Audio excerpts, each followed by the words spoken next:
Jangan lupa like, komen dan subscribe-nya guys. Bab 321. Tiga orang ahli keluarga Wibowo yang tersisa menjadi kaget dan bergegas berlutut, tubuh mereka gemetar bagaikan saringan. Mereka tahu, keluarga Wibowo sangat sadis dan kejam, penanggung jawab dari keluarga Wibowo adalah Dian, bukan Askara. Kalian jaga tuan besar dengan baik, tidak perlu mengkhawatirkan hal lain. Dian melirik Askara yang wajahnya sudah pucat, lalu berbalik dan pergi. Setelah keluar, Dian langsung menelpon adiknya sendiri, Delvin. Sepertinya masalah ini hanya bisa mengandalkan keluarga Cangga untuk turun tangan. Kalau mengandalkan orang-orang dari keluarga Wibowo sepertinya dendam mereka tidak akan bisa terbalaskan. Setelah Delvin menerima panggilan itu, dia langsung bergegas menuju kediaman keluarga Wibowo. Melihat Erik yang terbaring di atas ranjang, Delvin berkata dengan marah, "Kakak, siapa yang membuat Erik menjadi seperti ini? Kenapa kamu tidak memberitahuku?" "Paman, kamu harus membantuku membalaskan dendam. Orang yang membuatku menjadi cacat adalah Dev, saya sudah menjadi lumpuh." Melihat Delvin datang, Erik seketika menangis.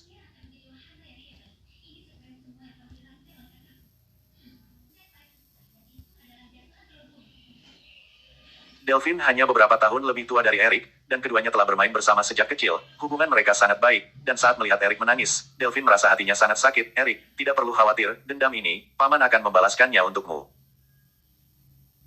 "Paman, masih ada Yuki, semua ini terjadi karena dialah Dev mematahkan kakiku. Saya ingin kamu menangkapnya kemari, dan saya mau melampiaskan kekesalanku." Erik segera berkata, "Tidak masalah, serahkan saja pada Paman." Delvin menepuk pundaknya. "Delvin, jangan sembarangan, jangan dengarkan kata-katanya. Yuki adalah putri dari orang terkaya di kota Surau, Juan. Kalau kamu menangkapnya Juan pasti akan membuat masalah. Sekarang kita tangkap saja orang yang membuat Erik menjadi cacat, tidak usah membuat masalah lain lagi." Dian berkata dan membujuk Delvin. "Kak, kamu tidak perlu khawatir, orang terkaya di kota Surau tidak ada apa-apanya. Erik tertarik putrinya saja sudah merupakan kehormatan bagi mereka." Delvin tidak peduli, dan setelah menanyakan beberapa hal pada Erik dia langsung pergi. Dian juga tidak mengatakan apapun lagi, putranya sudah menjadi seperti ini, melakukan apapun tidak masalah. Tapi karena pemikiran ini jugalah, yang menyebabkan seluruh keluarga Wibowo memulai jalan menuju kehancuran. Kota Namae, Dev masih berada di dalam kamarnya dan berusaha keras membuat pil permajaan. Dia tidak tahu kalau keluarga Wibowo kembali menargetkannya dan walaupun dia tahu, dia tidak akan peduli. Setelah sehari semalam, Dev akhirnya selesai membuat 100 butir pil permajaan. Saat Dev membuat pil permajaan, Yansen terus berada di depan untuk berjaga, sedangkan Yuki yang bosan pergi mencari Yuri dan Yumi. "Yansen, Yuki belum pulang ya?" Melihat langit di luar jendela mulai menjadi gelap, Dev bertanya pada Yansen. "Tuan Dev, Nona Yuki sudah menelpon, katanya dia akan pulang setelah makan malam, dia sedang bersama dengan kakak beradik dari keluarga Yoshida." Jawab Yansen. "Oh." Dev menganggukkan kepalanya, karena mereka semua juga sudah bertahun-tahun tidak bertemu, jadi bersenang-senang dan bermain bersama saat bertemu juga wajar. Dan saat Dev hendak membawa Yansen untuk makan, teleponnya berdering. Saat mengeluarkan ponselnya, dan melihat panggilan dari Indrawan, Dev merasa sedikit aneh. Karena Indrawan sangat jarang menghubungi Dev. Setelah mengangkat telepon, terdengar suara cemas Indrawan di balik telepon. "Tuan Dev, gawat, ada masalah besar." Dev yang mendengarnya sedikit kaget, "Tuan Indrawan, ada masalah apa? Katakan pelan-pelan." "Yayasan Sahara, sesuatu terjadi pada Yayasan Sahara, Anda cepat kemari." Suara Indrawan gemetaran dan terdengar ketakutan. "Baik, saya akan segera ke sana." Raut wajah Dev menjadi dingin dan langsung menutup teleponnya. "Tuan Dev, ada masalah apa?" Yansen melihat raut wajah Dev tidak beres dan segera bertanya. "Sesuatu terjadi pada pemimpin Busu, saya akan kembali untuk memeriksa keadaan. Kamu di sini saja untuk melindungi Yuki, jangan sampai dia berada dalam bahaya." Dev berkata sambil kembali ke kamarnya dan membereskan pakaiannya. Bab 322. "Apa perlu saya menemanimu?" tanya Yansen. "Tidak perlu, ingat, kamu harus melindungi Yuki dengan baik. Saya rasa keluarga Wibowo tidak akan membiarkan masalah ini begitu saja." Setelah berkata, Dev mengambil jaketnya dan bergegas keluar. Mobilnya melaju kencang. Dan aura dingin di tubuh Dev semakin lama semakin kuat. Weni adalah sosok langka dengan tubuh kristal es. Apabila dia memasuki dunia kultivasi, kedepannya dia adalah orang yang tidak bisa diremehkan. Hanya saja kemampuan Dev belum cukup untuk membawa Weni ke dalam dunia kultivasi, dan hanya bisa mengubah tubuhnya sehingga dia bisa mengambil manfaat dari tubuhnya sendiri. Oleh karena itu Dev tidak terburu-buru membantu Weni mengubah tubuhnya, namun hanya datang sesekali untuk membantu Weni menyerap hawa dingin yang ada di dalam tubuhnya.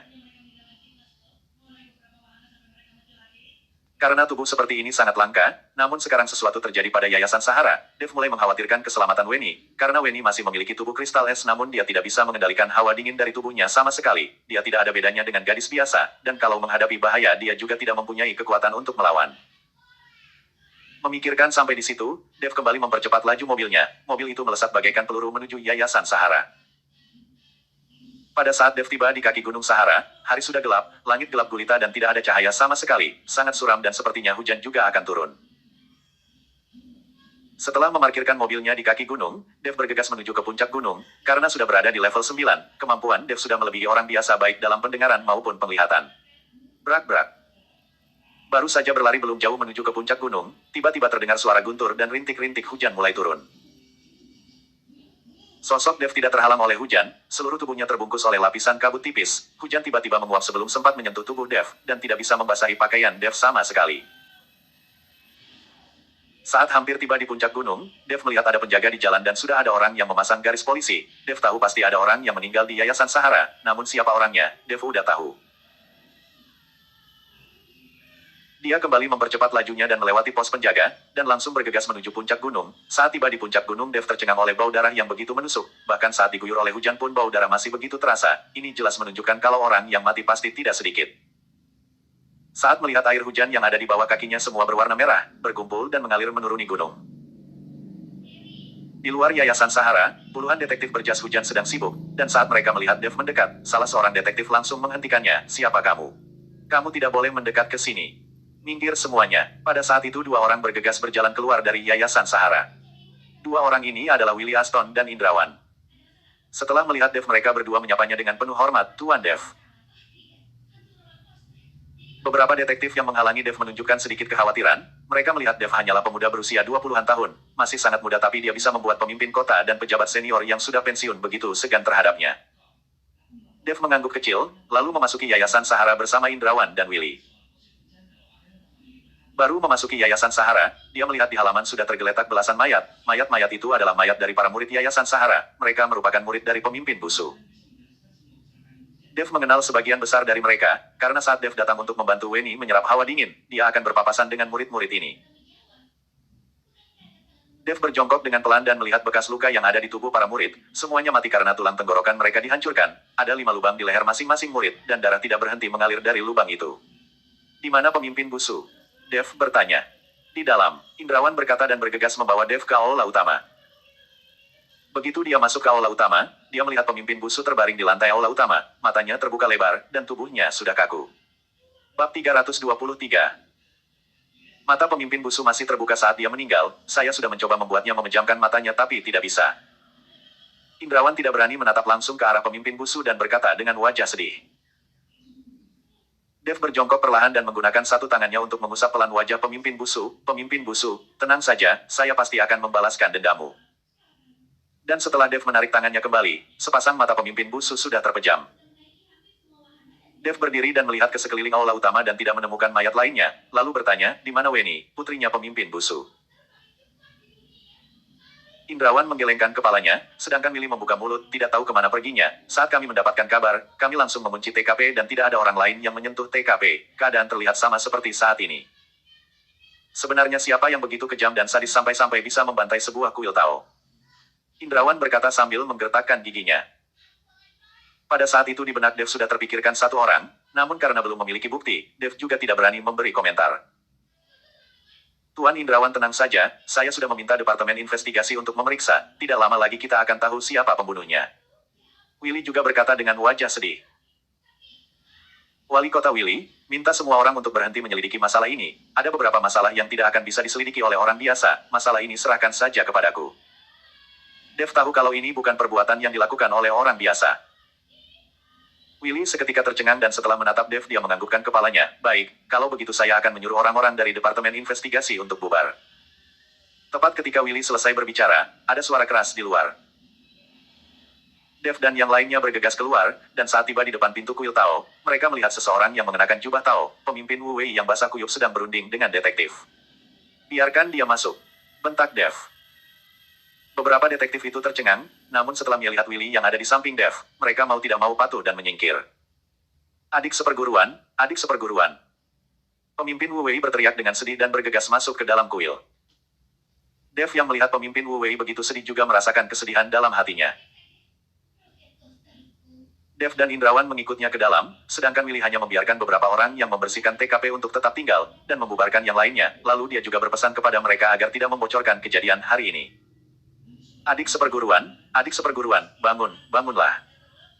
Di tengah aula utama, pemimpin Wu Wei memeluk mayat pemimpin Busu dan menangis terseduh-seduh.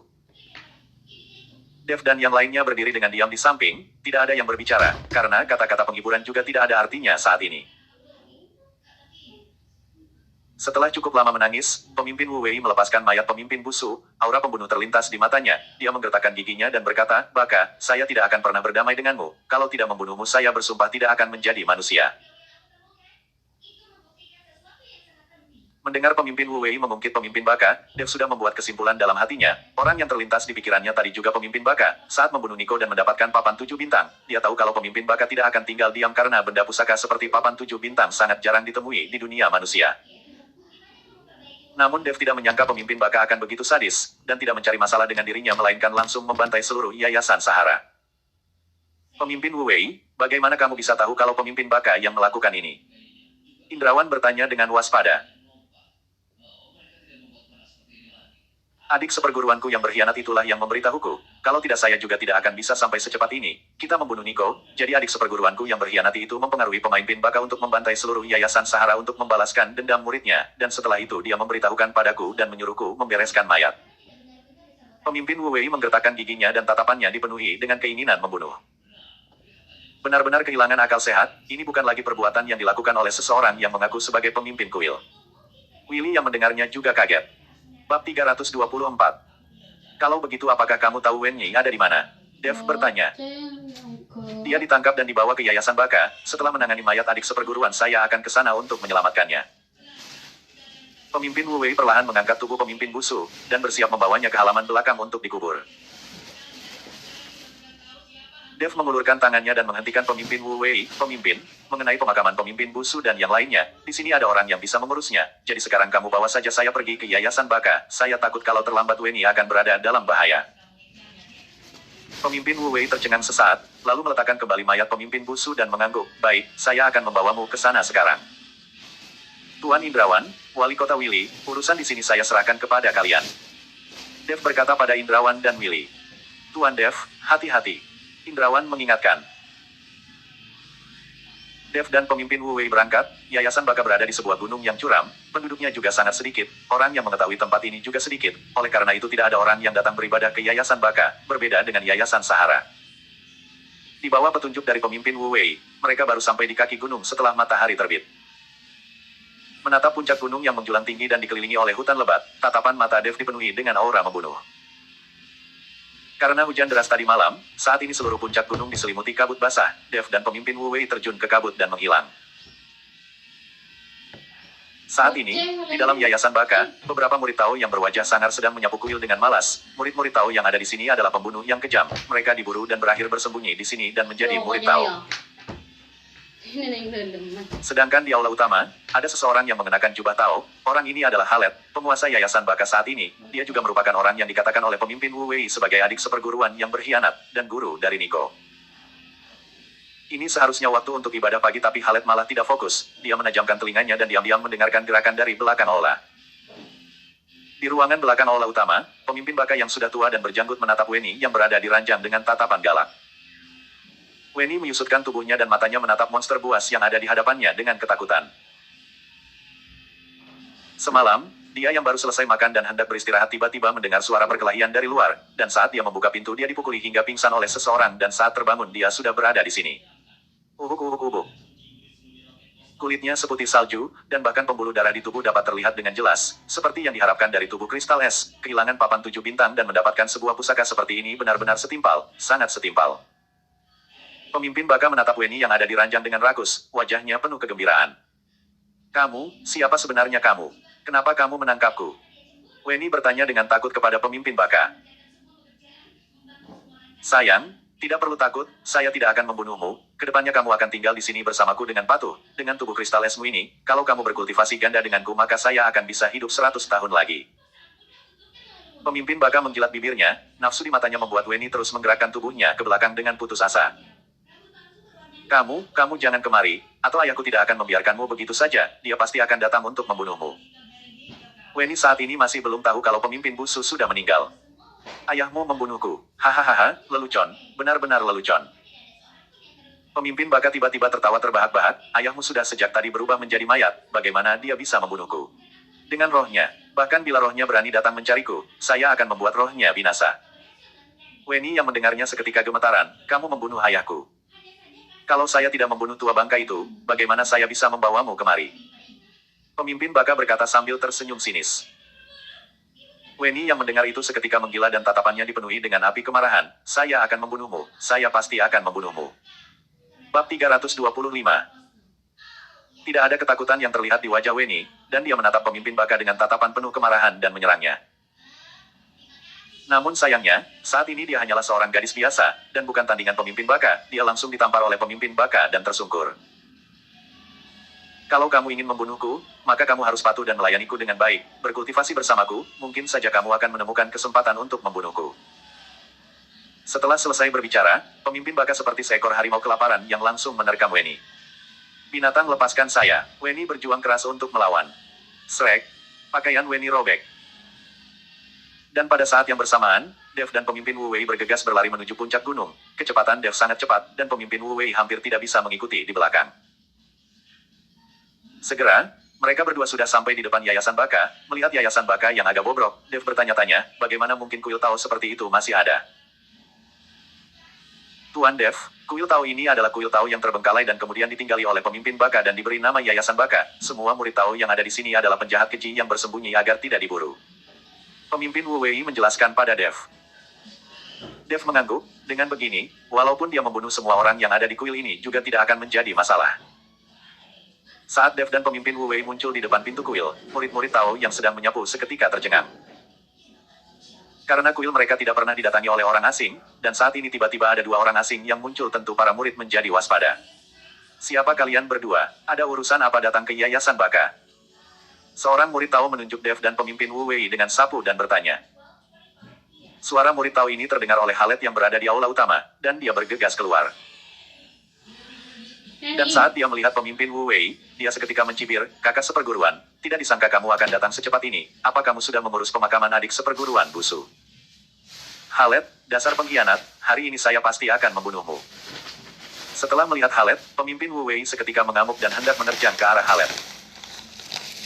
Namun Dev menghentikannya, lalu dia menatap ke arah Khaled dan berkata, di mana Weni, kalian menangkapnya dan membawanya kemari, di mana kalian mengurungnya? Alasan Dev tidak membiarkan pemimpin Wu Wei menyerang duluan adalah untuk mencari tahu keberadaan Weni terlebih dahulu. Khaled melirik Dev, siapa kamu? Hanya seorang junior apa kamu punya hak untuk berbicara? Khaled melihat Dev masih muda dan mengira dia adalah murid dari pemimpin Wu Wei. Dev langsung mengeluarkan papan 7 bintang dan berkata, sayalah yang membunuh muridmu. Niko, saya juga yang merebut papan 7 bintang, oleh karena itu kalau kamu ingin membalaskan dendam muridmu, boleh melawanku. Khaled melihat papan 7 bintang yang ada di tangan Dev dan tatapannya dipenuhi kemarahan, ternyata kamu yang membunuh muridku, kalau begitu hari ini saya akan menguburmu bersama dengannya. Aura pembunuh seketika keluar dari tubuh Khaled, dia mengibaskan tangannya dan berkata, serang, bunuh bocah itu, dan bawa kembali papan 7 bintang. Beberapa murid Tao yang mendengarnya langsung menunjukkan raut wajah mengerikan dan menyerang ke arah Dev. Raut penghinaan terlihat di mata Dev, tepat ketika dia hendak mengibaskan tangannya untuk menghabisi para murid Tao, tiba-tiba terdengar teriakan seorang gadis meskipun suaranya tidak keras, tapi Dev bisa mendengarnya dengan jelas, karena saat ini kemampuan pendengarannya sudah melebihi orang biasa. Suara itu berasal dari belakang aula utama, Dev tahu itu pasti suara Weni, dan Weni sedang dalam bahaya. Pemimpin Wu Wei, kamu tahan mereka, saya akan pergi menyelamatkan Weni. Setelah berkata, Dev melesat bagaikan kilat dan bergegas menuju aula utama. Halangi dia, Khaled berteriak marah dan turun tangan ingin menghalangi Dev. Pengkhianat, hari ini saya akan membereskan kalian semua. Pemimpin Wu Wei melambaikan kuas Hosu yang ada di tangannya ke arah Khaled. Khaled dan pemimpin Wu Wei bertarung, Dev bergegas menerjang ke aula utama dan menendang pintu kayu ruangan yang ada di belakang aula utama. Bab 326. Bam! Pintu kayu itu hancur, dan Dev melihat seorang pria tua yang berjanggut sedang menekan tubuh Weni di atas dan tubuh Weni hanya terbalut oleh pakaian dalam. Pemimpin Baka yang mendengar ada suara segera membalikkan tubuhnya dan saat dia melihat ada seorang pemuda asing, dia sedikit bingung. Kak Dev, tolong saya, tolong saya. Saat ini Weni juga melihat Dev dan berusaha berteriak, dan segera menggunakan selimut untuk menutupi tubuhnya. Bocah, siapa kamu? Apa kamu tahu konsekuensi menerobos Yayasan Baka? Pemimpin Baka berkata dengan marah. Saya adalah orang yang membunuh muridmu dan merebut papan 7 bintang darinya. Kalau merasa hebat silahkan rebut kembali papan 7 bintang ini dariku. Dev mengeluarkan papan 7 bintang dan berkata dengan raut wajah penuh dengan aura pembunuh. Mata pemimpin Baka seketika bersinar saat melihat papan 7 bintang. Bagus juga bocah, punya pesona, dan berani punya inisiatif untuk datang sendiri kemari. Kalau begitu hari ini saya akan menghabisimu. Setelah berkata, jubah yang dikenakan pemimpin Baka melayang dengan sendirinya tanpa ditiup angin, dan sebuah tinju menyusul ke arah Dev. Tatapan Dev terlihat dingin, dia menatap pemimpin Baka dengan erat dan aura pembunuh yang ada di tubuhnya meningkat pesat. Dasar pemimpin iblis, hari ini saya akan melakukannya mewakili langit. Setelah Dev selesai berkata, energi spiritual melonjak dari dantiannya dan berkumpul pada tinju Dev, dan saat ini kepalan tinju Dev terlihat dilapisi oleh lapisan cahaya. Pemimpin Baka tercengang, keterkejutan terlihat di matanya, namun dia tidak menghentikan tinju yang sudah dilayangkannya malah meningkatkan kekuatan internalnya lagi. Bam! Setelah suara ledakan yang memekakkan telinga, seluruh ruangan tersapu oleh angin kencang. Bam bam bam! Pemimpin Baka berturut-turut mundur 3 langkah, dan saat menstabilkan tubuhnya, lengannya sudah mati rasa. Sedangkan Dev berdiri dengan ekspresi dingin dan tidak bergerak sama sekali. Kilatan horor melintas di mata pemimpin Baka, dia tidak menyangka Dev memiliki kekuatan yang begitu menakutkan di usia yang begitu muda. Kamu seorang biarawan. Pemimpin Baka menyipitkan matanya, pantas saja memiliki keberanian datang ke sini. Pemimpin Baka berhasil menebak identitas Dev, sepertinya dia pernah berurusan dengan biarawan. Dev juga sedikit kaget karena pemimpin Baka berhasil mengetahui identitas dirinya, dan di saat bersamaan dia juga sedikit kaget pada kekuatan pemimpin Baka. Kalau Dev tidak berhasil meningkatkan pelatihan Ki-nya ke level 9 maka pukulan tadi belum bisa dipastikan siapa yang menang atau kalah. Karena sudah tahu, kenapa tidak segera berlutut dan menemui ajalmu? Dev berkata dengan acuh tak acuh. Hahaha, anak muda, kamu terlalu arogan. Tiba-tiba pemimpin Baka tertawa, hanya seorang biarawan kecil saja begitu berlagak, saya baru saja mengisap energimu untuk saya gunakan. Pemimpin Baka tertawa dan tubuhnya tiba-tiba melompat, dan kedua tangannya terentang dan berubah menjadi seperti cakar, dan meraih Dev. Dev berbalik dan mencengkram pergelangan tangan pemimpin Baka, namun pemimpin Baka tidak melawan seolah sengaja membiarkan Dev mencengkram pergelangan tangannya. Pemimpin Baka juga berbalik mencengkram pergelangan tangan Dev, dan keduanya saling mencengkram dan kemudian menggunakan kekuatan internal mereka untuk bersaing. Pemimpin Baka tiba-tiba mengangkat sudut bibirnya dan menyeringai sinis, dan Dev tiba-tiba merasa kalau energi spiritual di dalam dantiannya bagaikan tsunami dan bergegas mengalir ke arah lengannya. Setelah gelombang kekuatan spiritual mengalir ke lengannya, mereka langsung disedot ke tubuh pemimpin Baka. Seketika, raut wajah Dev berubah drastis, dia tidak menyangka pemimpin Baka memiliki kemampuan seperti itu. Hahaha, kamu masih begitu muda tapi kekuatan spiritualmu begitu melonjak, kali ini saya akan menikmatinya dengan baik. Pemimpin Baka tertawa terbahak-bahak, wajahnya terlihat sangat puas. Dev yang merasakan energi spiritual dalam tubuhnya terus berkurang seketika berpikir, apabila seni konsentrasi hatinya dapat menyerap energi spiritual untuk berkultivasi, apakah dia juga bisa menyerap energi dari orang lain? Bab 327. Memikirkan sampai di situ Dev langsung mengaktifkan teknik konsentrasi hatinya, dan segera, energi spiritual yang tadi terus dikuras berhasil dihentikan. Setelah itu, dantian Dev membentuk sebuah pusaran besar dan mulai berusaha keras menyerap energi spiritual dari tubuh pemimpin Baka.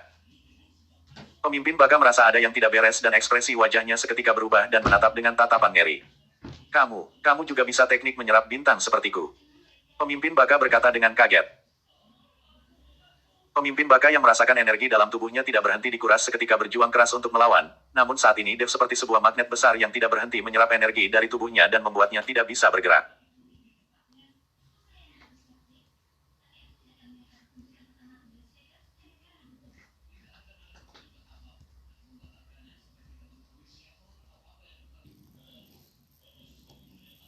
Kulit di tubuh pemimpin Baka menua dengan cepat, dan membuat dia menjadi sangat panik.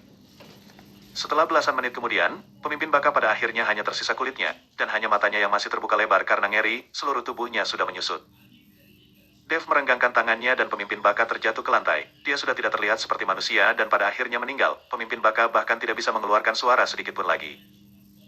Merasakan perubahan di tubuhnya, Dev tercengang. Kali ini, kekuatannya telah meningkat banyak. Dia sangat tidak menyangka bahwa seni kondensasi hati memiliki efek yang luar biasa. Dev tidak pernah memikirkannya sebelumnya.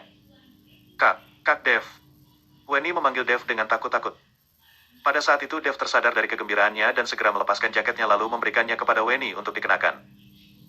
Dan saat Dev memapa Wenny keluar dari aula utama, pemimpin Wu Wei masih sedang bertarung dengan Halet. Dua orang itu sudah berderai keringat dan mayat dari murid-murid Tao tergeletak di lantai. Saat ini mereka berdua diperkirakan sudah mencapai batasnya. Setiap jurus dan serangan terasa sangat sulit dan mereka juga sudah menggerakkan gigi masing-masing. Tidak ada yang merasa santai karena mereka tahu apabila mereka lengah dan bersikap ceroboh itu akan berakibat fatal. Paman Guru. Melihat pemimpin Wu Wei, Wenny seketika berteriak dan air mata tidak berhenti mengalir dari matanya. Ava kandungnya sudah meninggal, sekarang hanya pemimpin Wu Wei lah satu-satunya keluarganya. Mendengar teriakan Wenny, pemimpin Wu Wei menoleh dan melihat bahwa Wenny baik-baik saja. Dia merasa senang. Sedangkan Halet yang melihat Dev serta Wenny berdiri bersama merasakan perasaan tidak enak dalam hatinya. Dan saat dia melihat pemimpin Wu Wei sedang tidak fokus, Halet menikam pemimpin Wu Wei dengan pedangnya dan bersiap kabur. Pemimpin Wu Wei sudah mengayunkan kuas Hosunya ke arah Halet, tapi dia selangkah terlambat. Wenny berteriak kaget saat melihat Halet menikam pemimpin Wu Wei dengan pedangnya. Mata Dev menyipit, dan dengan jentikan jarinya, kilatan cahaya putih mengenai lengan Halet. Sebuah lubang darah muncul, dan pedang di tangan Halet jatuh ke tanah. Pemimpin Wu Wei sempat mengayunkan kuas Hosunya dan menghantam kepala Halet dengan keras. Halet memuntahkan seteguk darah dan terjatuh ke lantai dan tidak bisa bangkit lagi. Dasar pengkhianat, saya mau lihat bagaimana kamu bisa kabur. Melihat Halet yang batuk darah, pemimpin Wu Wei berteriak marah. Kakak seperguruan, ampuni saya salah. Semua ini karena pemimpin Baka memaksaku, semua karena dia memaksaku, mohon kakak seperguruan tidak membunuhku, tolong jangan bunuh saya. Halet yang terbaring di lantai berusaha sekuat tenaga untuk meminta pengampunan dari pemimpin Wu Wei, dia berkeinginan kuat untuk bertahan hidup. Orang seperummu kalaupun mati pasti akan berakhir di neraka, lalu untuk apa bertahan hidup di dunia? Setelah selesai berkata, pemimpin Wu Wei langsung menginjak kepala Halet dengan keras. Kepala Halet yang diinjak hancur, dan langsung mati di tempat. Pemimpin Wu Wei juga tampaknya kehilangan seluruh tenaganya dalam sekejap dan terjatuh. Bab 328. Paman Guru. Wenny berlari ke arahnya dan memeluk pemimpin Wu Wei dengan erat. Wenny, kau tidak apa-apa kan? Pemimpin Wu Wei bertanya dengan cemas. Saya tidak apa-apa, tapi ayahku. Saat membahas ayahnya, Wenny kembali menangis terseduh-seduh. Hufet. Pemimpin Wu Wei menarik nafas. Dev maju dan menarik pemimpin Wu Wei untuk berdiri. Dia menyemburkan energi spiritual ke tubuh pemimpin Wu Wei agar dia memiliki tenaga untuk sementara. Terima kasih Tuan Dev, Anda adalah penyelamatku. Saya tidak akan melupakan budi ini. Pemimpin Wu Wei berkata dan ingin bersujud kepada Dev, sedangkan Wenny juga ikut berlutut. Dev segera mengulurkan tangannya dan meraih mereka berdua, tidak membiarkan mereka bersujud padanya, dan berkata, pemimpin Wu Wei terlalu sungkan, bisa bertemu adalah takdir. Belum lagi Wenny juga sudah banyak membantuku. Kalau bukan karena tubuh kristal esnya Wenny, kemajuan kultivasi Dev tidak akan secepat ini. Hawa dingin yang ada di dalam tubuh Wenny sangat membantu Dev dalam kultivasinya. Tiga orang itu kemudian menuruni gunung dan kembali ke Yayasan Sahara. Pada saat ini Yayasan Sahara sudah dibersihkan dan tidak tersisa satu orang pun lagi. Hanya saja lahan kosong di belakang aula utama terlihat belasan gundukan makam. Melihat aula kosong, melihat kuburan dingin di belakang, Wenny kembali menangis. Karena bagaimanapun semua yang dimakamkan di sana adalah kakak dan adik seperguruannya sendiri. Beberapa kakak seperguruan itu melihat bagaimana dia tumbuh besar, dan sangat menjaganya. Namun sekarang mereka semua sudah menjadi mayat. Saat berada di makam terbesar yang ada di barisan paling depan, sekujur tubuh Wenny seketika gemetaran dan dia berbaring di makam itu dan mencakar dengan erat. Ayah, ayo keluar, saya Wenny, ini saya Wenny, cepat keluar dan lihat saya, ayo lihat saya. Wenny mencakar dengan sekuat tenaga, dan segera jari-jarinya mulai berdarah. Mata pemimpin Wu Wei juga memerah, dia ingin menghampiri tapi Dev menghalanginya, karena dia tahu saat ini Wenny perlu melampiaskan perasaannya. Setelah lebih dari setengah jam Wenny akhirnya kembali tenang dan mulai menerima kenyataan. Pemimpin Wu Wei, Wenny, bagaimana rencana kalian selanjutnya? Kalau kalian membutuhkan tempat untuk tinggal, saya bisa mengaturkannya di kota Surau. Sekarang Yayasan Sahara sepertinya tidak akan bisa ditinggali lagi. Wenny hanya seorang diri dan tidak memiliki siapapun lagi, oleh karena itu Dev ingin bertanya kepada mereka berdua bagaimana rencana mereka selanjutnya. Pemimpin Wu Wei tidak mengatakan apapun dan hanya menatap Wenny dengan kasihan. Wenny juga menatap pemimpin Wu Wei lalu berkata, sekarang saya hanya memiliki paman guru sebagai keluargaku satu-satunya, kemanapun paman guru pergi saya akan ikut. Tuan Dev, Anda tidak perlu khawatir lagi, saya akan membawa Wenny berkeliling dunia dan selama ada saya, tidak akan ada orang yang bisa menyakitinya lagi. Kata pemimpin Wu Wei setelah melihat Wenny bersedia ikut dengannya. Baiklah, kalau begitu saya juga tidak akan memaksa. Dev berkata sambil mengeluarkan papan 7 bintang. Weni, bawalah papan 7 bintang ini. Saat hawa dinginmu kembali menyerang, gunakan saja papan 7 bintang ini untuk menyerap hawa dingin itu keluar dari tubuhmu sendiri. Selama kamu tidak pergi ke tempat dengan energi yin yang terlalu berat, energi yin dalam tubuhmu tidak akan muncul kembali dalam waktu singkat. Dev menyerahkan papan 7 bintang itu kepada Weni. Kak Dev, dot ini adalah benda pusaka milikmu. Saya tidak boleh mengambilnya. Weni tahu kalau papan 7 bintang ini adalah benda pusaka. Saat itu Dev membunuh Nico juga untuk mendapatkan papan 7 bintang ini. Benda pusaka apanya? Di tanganku juga tidak ada gunanya. Tapi kalau kamu yang menggunakannya ini mungkin bisa menyelamatkan hidupmu. Tunggu sampai kekuatanku sudah memadai dan kalau kita berjodoh dan bertemu lagi, saya pasti akan memberi kesempatan besar kepadamu. Dev tersenyum dan mengelus kepala Weni dengan lembut. Weni tidak mengatakan apapun lagi, dan memeluk erat papan 7 bintang itu. Setelah menuruni gunung, 3 orang itu berpisah, melihat punggung pemimpin Wu Wei dan Weni. Dev tidak tahu, keputusannya memberikan papan 7 bintang kepada Weni membuat dirinya sendiri lolos dari beberapa ancaman kematian di masa depan. Bab 329. Hotel di kota Namae. Yuki menatap Yansen dengan aneh dan bertanya, Yansen, katakan dengan jujur, kemana Dev dan apa yang dia lakukan? Nona Yuki, saya benar-benar tidak tahu. Tuan Dev mengatakan ada urusan mendesak dan langsung pergi. Yansen berkata dengan tidak berdaya. Dia sudah pergi semalam, dan belum kembali sampai sekarang. Di telepon juga tidak tersambung. Apakah terjadi sesuatu? Yuki terlihat cemas. Saya rasa dia tidak mungkin pergi mencari kekasih kecil kan? Pria kaya dan tampan sepertinya tidak mungkin hanya memiliki seorang wanita.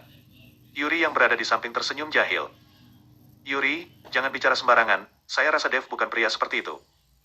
Saat itu Yumi menepuk Yuri pelan agar dia tidak berbicara sembarangan. Saat ini sikap Yumi terhadap Dev sudah berubah 180 derajat. Seorang pria yang memiliki kekuatan sehebat itu tapi terus menyembunyikannya tidak mungkin akan jatuh pada godaan wanita lain dengan mudah. Saya rasa saudara Dev tidak akan melakukan hal seperti itu. Ted juga tidak percaya. Saya percaya pada Dev, hanya saja saya khawatir dia berada dalam bahaya. Yuki tidak khawatir Dev akan pergi mencari kekasih lain. Dia khawatir Dev mungkin berada dalam bahaya. Sudahlah, mungkin saja sebentar lagi saudara Dev akan menelpon. Ayo kita pergi makan dulu. Ted berkata dan beberapa orang itu berjalan keluar dari hotel, bersiap pergi ke sebuah restoran untuk makan. Namun saat berjalan di jalan raya, Yansen mengernyitkan keningnya dan merasakan bahaya membuat jantungnya berdetak semakin cepat. Nona Yuki, saya rasa kita sedang dibuntuti. Kalian pergi saja dulu, jangan berbalik. Yansen berbisik pada Yuki. Yuki seketika tercengang dan setelah mengangguk, dia segera membawa Yuri dan yang lainnya berjalan lebih cepat. Yansen mencengkeram tali pinggangnya dengan satu tangan, dan saat dia berbalik dia melihat 3 orang berjalan ke arahnya dengan seringaian di wajah mereka. Melihat Yansen sudah menyadari keberadaan mereka, 3 orang itu tidak bergeming, sedikitpun. Siapa kalian? Kenapa membuntuti kami? Yansen berkata dengan raut wajah yang gelap. Ah! Baru saja Yansen selesai bicara, dia sudah mendengar suara teriakan Yuki.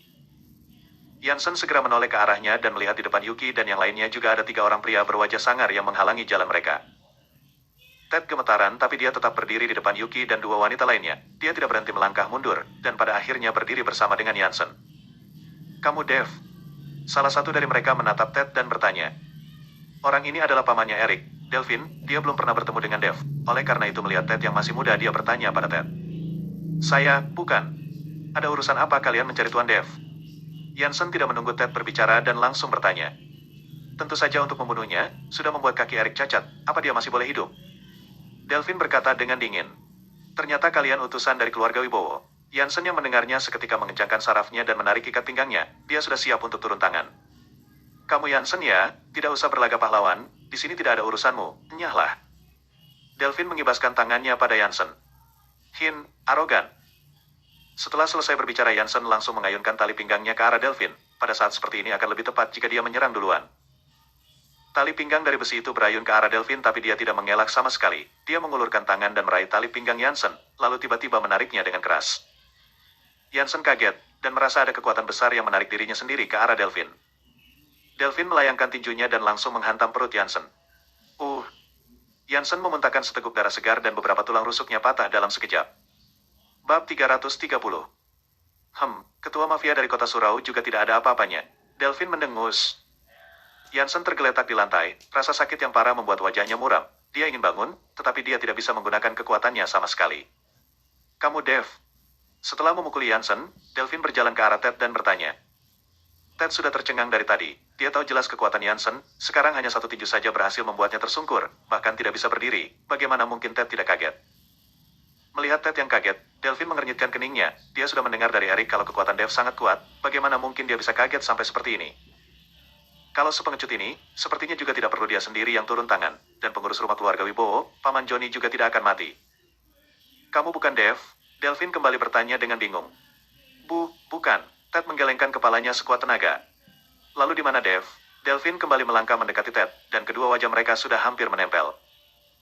Delvin menatap Ted dengan tatapannya yang dipenuhi keinginan membunuh, dan membuat Ted ketakutan setengah mati. Dia sama sekali tidak berani menatap Delvin. Saya tidak tahu. Dia sudah pergi dari kota Namae. Ted gemetar hebat dan berkata dengan terbata-bata. Sudah pergi? Delvin mengernyitkan keningnya lalu melihat ke arah Yuki dan dua wanita lainnya lalu bertanya dengan dingin. Di antara kalian bertiga, siapa yang namanya Yuki? Tiga wanita itu seketika ketakutan dan tidak ada yang berani berbicara. Mereka tahu jelas apa alasan Delvin mencari Yuki. Tidak mau bicara ya? Kalau tidak mau bicara, saya akan menelanjangi kalian bertiga dan melemparkan kalian ke jalanan agar semua orang melihat kalian. Mata Delvin melebar, tubuhnya dipenuhi api amarah. Ketiga wanita itu berpelukan erat, ingin mengandalkan satu sama lain untuk memberi rasa aman kepada diri mereka sendiri, tapi saat ini mereka bertiga tidak lagi bisa memberi rasa aman kepada satu sama lain. Seorang pria dewasa, beraninya menggertak wanita, kalau punya keberanian, lawan saya. Jansen yang tersungkur di lantai melihat Yuki dan yang lainnya ketakutan, segera berteriak marah. Delvin tidak memperdulikan Jansen, dia memberi isyarat kepada beberapa bawahannya, dan beberapa bawahannya berjalan ke hadapan Jansen lalu mulai meninju dan menendang Jansen. Melihat Jansen dipukuli hingga separah itu, tiga wanita itu menjadi lebih pucat lagi. Saya tanyakan lagi, siapa di antara kalian yang bernama Yuki? Sekarang saya beri kalian waktu 3 detik untuk memikirkannya, atau saya akan membawa kalian semua pergi. Delvin menakuti Yuki dan yang lainnya dengan tatapan ganas, dan mulai menghitung mundur. 3, 2, 1. Pada saat itu, Yuki menggertakkan giginya dan hendak melangkah maju. Dia tidak ingin Yuri dan Yumi terjerat dalam masalahnya. Namun saat Yuki belum membuka mulut, Yumi mengambil langkah maju. Saya Yuki. Yumi masih terlihat takut, tapi tatapan matanya begitu tegas. Kak. Yuki tidak menyangka Yumi akan membelanya. Delvin melirik Yumi sekilas dan mencibir, pantas saja Eric tertarik padamu, penampilanmu lumayan. Pada saat ini Ted melihat Yumi yang melangkah maju, seketika membeku dan pucat, dia membuka mulut ingin memanggil Yumi, tapi dihentikan oleh tatapan Yumi. Pada saat seperti ini, sifat egois manusia pasti akan muncul. Ted tidak ingin Yumi mengambil resiko. Yumi adalah pacarnya, kalau dia dibawa pergi oleh mereka, membayangkan dengan jari kakinya saja dia sudah tahu apa yang akan terjadi. Namun saat melihat tatapan mata Yumi, Ted ragu, dan pada akhirnya dia tidak bisa membuka mulut. Bab 331-340. Bawa dia pergi, asalkan wanita ini ada di tangan kita, saya yakin Dev akan datang dengan sendirinya. Delvin menginstruksikan bawahannya untuk membawa Yumi naik ke atas mobil, lalu dua mobil itu melaju menjauh di depan Yuki dan yang lainnya. Yumi, kakak. Melihat mobil yang melaju semakin jauh, Ted dan Yuri berteriak sekuat tenaga. Yuki seketika termenung dan terdiam di tempat, seperti orang bodoh. Tidak lama setelah itu, ponsel Yuki berdering, ada panggilan dari Dev. Saat itu di puncak gunung, ponsel Dev tidak mendapatkan sinyal sama sekali. Dalam perjalanan ke kota Namae, Dev menerima beberapa notifikasi di ponselnya yang menunjukkan bahwa Yuki telah meneleponnya beberapa kali, dia takut Yuki akan khawatir, jadi Dev menelpon kembali. Kak Yuki, ponselmu berdering. Yuri mengayunkan Yuki dengan hati-hati. Yuki baru tersadar dan segera mengambil ponselnya dan saat melihat panggilan dari Dev matanya memerah dan hampir menangis. Dev, kamu di mana? Kamu di mana? Kak Yumi ditangkap dan dibawa pergi, Jansen dipukuli hingga cedera dan banyak berdarah. Setelah panggilan tersambung Yuki berkata pada Dev sambil menangis. Bam! Dev yang sedang menyetir seketika tercengang saat mendengarnya, aura pembunuh kembali meruak dari tubuhnya dan raut wajahnya seketika menjadi dingin. Tunggu saya akan segera sampai. Dev hanya mengucapkan satu kalimat dan mematikan panggilannya, dia tahu tidak ada gunanya banyak berbicara, semuanya harus menunggu dia sampai. Dev menambah kecepatan mobilnya dan melaju pesat menuju kota Namae. Pada saat itu Yuki dan yang lainnya menatap Jansen yang sekarat dan bersimbah darah di lantai tanpa daya. Kita telepon ambulans untuk membawanya ke rumah sakit saja, kalau tidak dia bisa mati di sini. Yuri melihat Jansen yang terluka parah berkata dengan kaget. Saya akan menelpon ambulans. Ted mengangguk dan bersiap menghubungi 120. Tidak perlu. Jansen mengangkat tangannya dengan lemah untuk menghentikan Ted, dan berkata dengan susah payah, Tuan Dev akan segera kemari, biar dia saja yang menyembuhkanku. Meskipun Jansen terluka parah tapi pikirannya masih jernih. Dia tahu kalau dirinya dibawa ke rumah sakit dia pasti akan dioperasi, lalu tulang-tulangnya akan disambung dan darahnya akan diambil, itu akan melukai vitalitasnya. Orang yang berlatih bela diri paling tabu kalau tubuh mereka disentuh oleh pisau. Kalau Dev datang dia pasti akan memikirkan cara untuk menyembuhkannya dan tidak perlu dioperasi. Dia, apakah Dev memiliki keterampilan medis? Yuri berkata dengan kaget. Dia bisa, saat kesehatan ayahku dalam bahaya, Dev lah yang menyelamatkannya, dan itu bagaimana caranya kami kenal. Yuki menjelaskan kepada Yuri. Ini terlalu sempurna kan? Yuri merasa tidak percaya dan tidak menyangka kalau di dunia ini ada pria sesempurna itu. Kaya raya, bisa bertarung, memiliki keterampilan medis dan bahkan tampan, ini benar-benar langka, pria seperti ini tidak akan bisa ditemukan dimanapun namun malah ditemukan oleh Yuki. Saat ini Yuri semakin iri pada Yuki. Karena Yansen menolak pergi ke rumah sakit, Ted mencari beberapa orang untuk membantu membawa Yansen kembali ke hotel dan menunggu Dev tiba. Setelah setengah jam kemudian, suara rem berdecit terdengar dari luar hotel dan tidak lama kemudian Dev bergegas memasuki hotel. Saudara Dev, akhirnya kamu sampai juga. Melihat Dev sudah kembali, Ted segera menyambutnya. Di mana Yuki? Dev bertanya dengan panik. Yuki tidak apa-apa, dia dan Yuri sedang berada di dalam kamar. Kamu cepat lihat Yansen, sepertinya kalau terlambat sedikit saja dia sudah akan kehilangan nyawa. Ted menarik Dev dan bergegas masuk ke kamar Yansen. Bab 332. Baru memasuki kamar, Dev sudah melihat Yansen yang terbaring di atas ranjang dengan wajahnya yang pucat, dadanya yang cekung dan bercak darah di mana-mana. Yansen yang mendengar suara membuka matanya perlahan, dan saat melihat Dev datang, Yansen berusaha kuat ingin duduk namun tubuhnya sama sekali tidak bisa digerakkan. Jangan bergerak, saya akan memeriksa keadaanmu.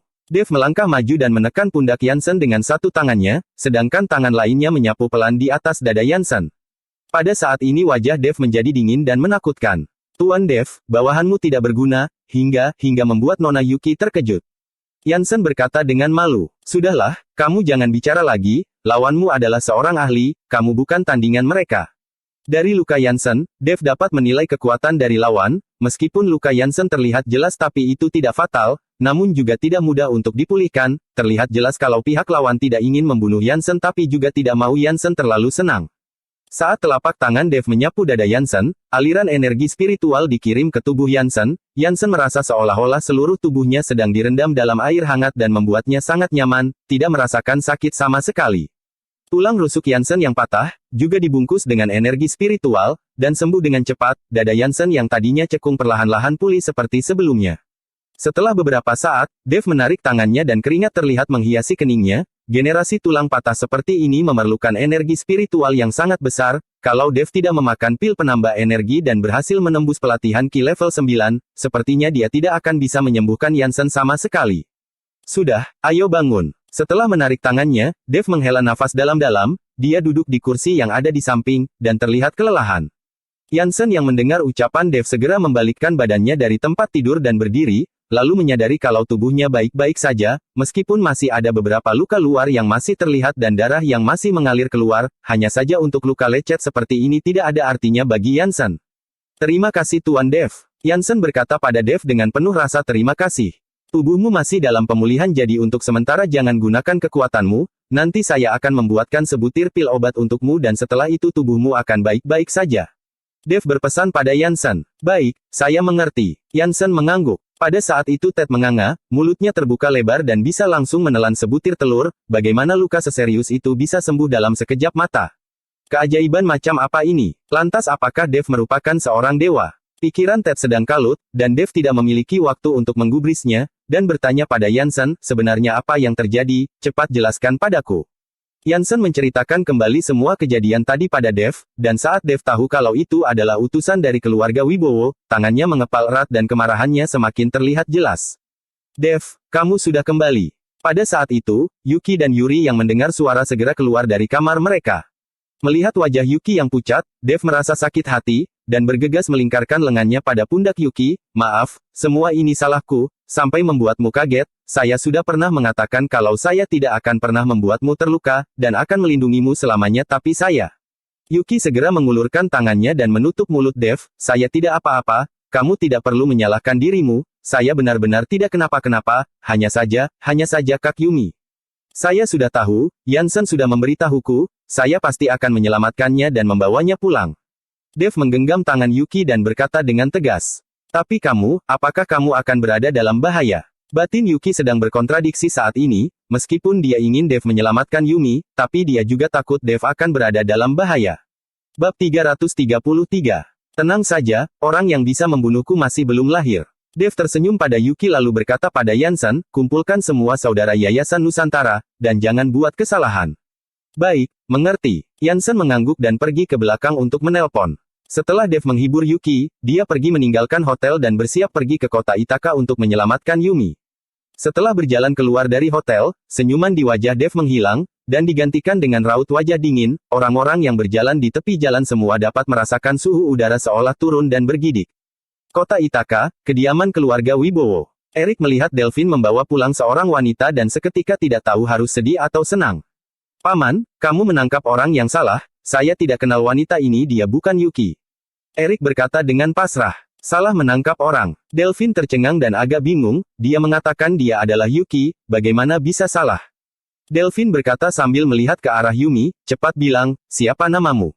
Tubuh Yumi gemetaran, dia sudah pernah mendengar tentang keluarga Wibowo sejak awal, namun ini pertama kalinya dia berada di kediaman keluarga Wibowo, rumah keluarga Wibowo yang luas serta dikawal ketat oleh para penjaga membuat Yumi takut. Saya Yumi, kata Yumi dengan terbata-bata. Sialan, berani menipuku. Delphine mengamuk dan menamparkan Yumi dengan keras dan langsung membuat sudut bibir Yumi berdarah. Delphine ini bahkan tidak punya rasa kasihan. Lalu sekarang bagaimana? Saya akan membawanya pulang lalu kembali dengan membawa Yuki. Delphine bertanya pada Erik. Paman, karena sudah dibawa kemari tidak usah diantar pulang lagi, beberapa hari ini berada di rumah saja sudah membuatku kebosanan, kebetulan ada wanita ini yang bisa menemaniku. Mata Erik berbinar-binar saat menatap Yumi yang cantik. Erik, saya beritahu kamu masih cedera, jangan sembarangan, lalu kamu harus memperhatikan kesehatanmu, kalau ibumu sampai tahu dia akan memakiku. Delphine menasehati Erik dengan serius. Paman, tenang saja, kita cukup tidak usah memberitahu ibuku saja bukan? Saya memiliki perhitungan sendiri, Paman tidak usah khawatir tentang hal itu. Erik menatap Yumi dan tidak peduli lagi dengan cedera pada tubuhnya, selama beberapa hari ini dia tidak bisa keluar untuk bersenang-senang sudah membuat dia hampir gila. Kamu sendiri harus lebih memperhatikannya, kalau begitu saya pulang dulu, jika ada masalah telepon saya, besok saya akan pergi ke kota Namae lagi.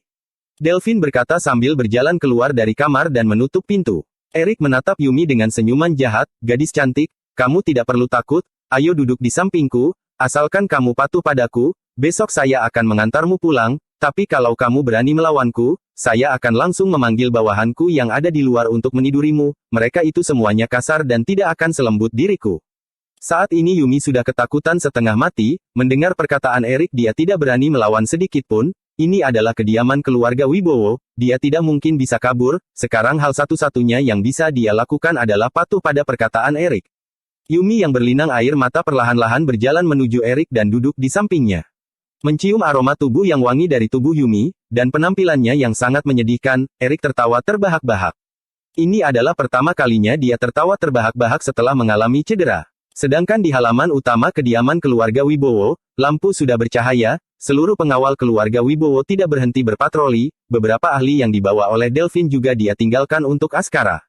Entah kenapa Askara selalu merasa gelisah, sejak Paman Joni dibunuh kemarin dan Dev mengatakan kalau dia akan memelintir kepalanya.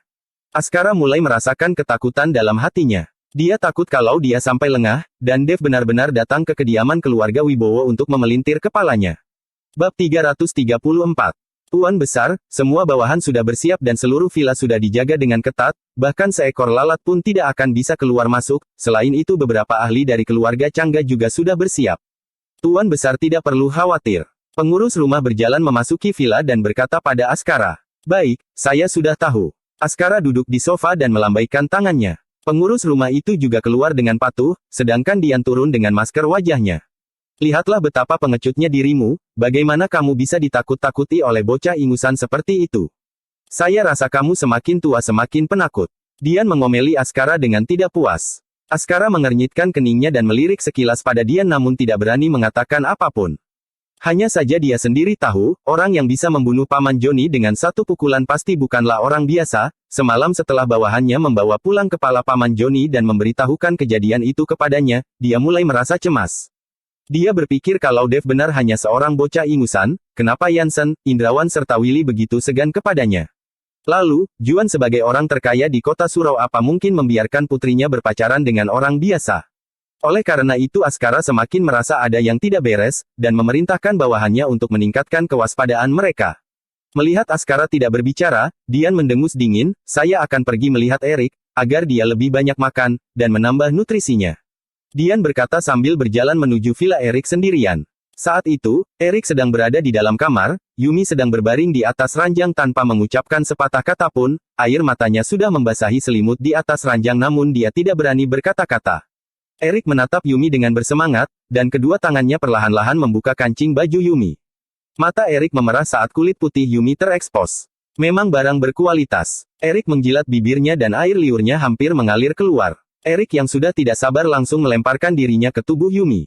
Yumi menggigit bibirnya dan memalingkan kepalanya ke samping, air matanya bagaikan sungai yang tidak berhenti mengalir.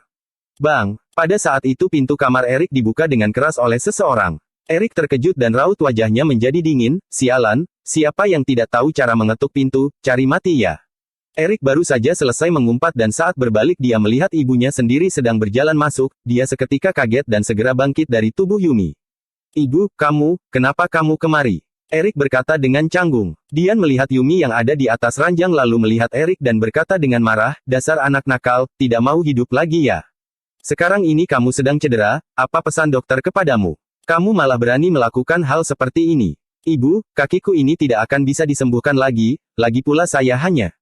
Diam kamu, sekarang kamu sudah bisa membantah ya. Dian memelototinya dan membuat Erik terkejut hingga tidak berani mengeluarkan sepatah kata pun. Dian kembali melihat Yumi yang ada di atas ranjang dan berkata dengan sinis, masih tidak mau keluar, lihat kelakuanmu itu, mana terlihat seperti seorang nona muda, entah apa yang membuat Erik tertarik padamu. Dian mengira kalau Yumi adalah Yuki, dan dia sama sekali tidak tahu kalau Delphine salah menangkap orang. Yumi seolah mendapat keajaiban dan segera bangkit berdiri, meraih pakaiannya dan bergegas keluar, hanya saja dia tidak berencana kabur, saat ini halaman utama kediaman keluarga Wibowo sudah dijaga sedemikian ketat, seorang wanita seperti dia mana bisa kabur. Setelah Dian memarahi Erik dia berjalan keluar lalu melirik Yumi sekilas, dan melambaikan tangannya kepada dua orang bawahannya, perhatikan dia dengan baik, jangan sampai tuan muda kembali mendekatinya, mengerti? Baik nyonya, dua bawahan itu segera mengangguk mereka tahu kekejaman Dian dan tidak berani menyinggungnya. Bab 335.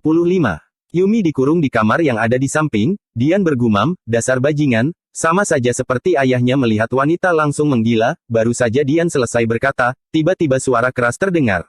Suara itu sangat keras, seperti suara tabrakan. Dian segera mencari asal suara dan melihat kalau pagar vilanya yang tinggi besar ditabrak hingga terbuka oleh seseorang dengan menggunakan mobil, dua pagar itu terjatuh ke tanah dan menyebabkan bunyi gedebuk yang keras, serta debu-debu yang berterbangan.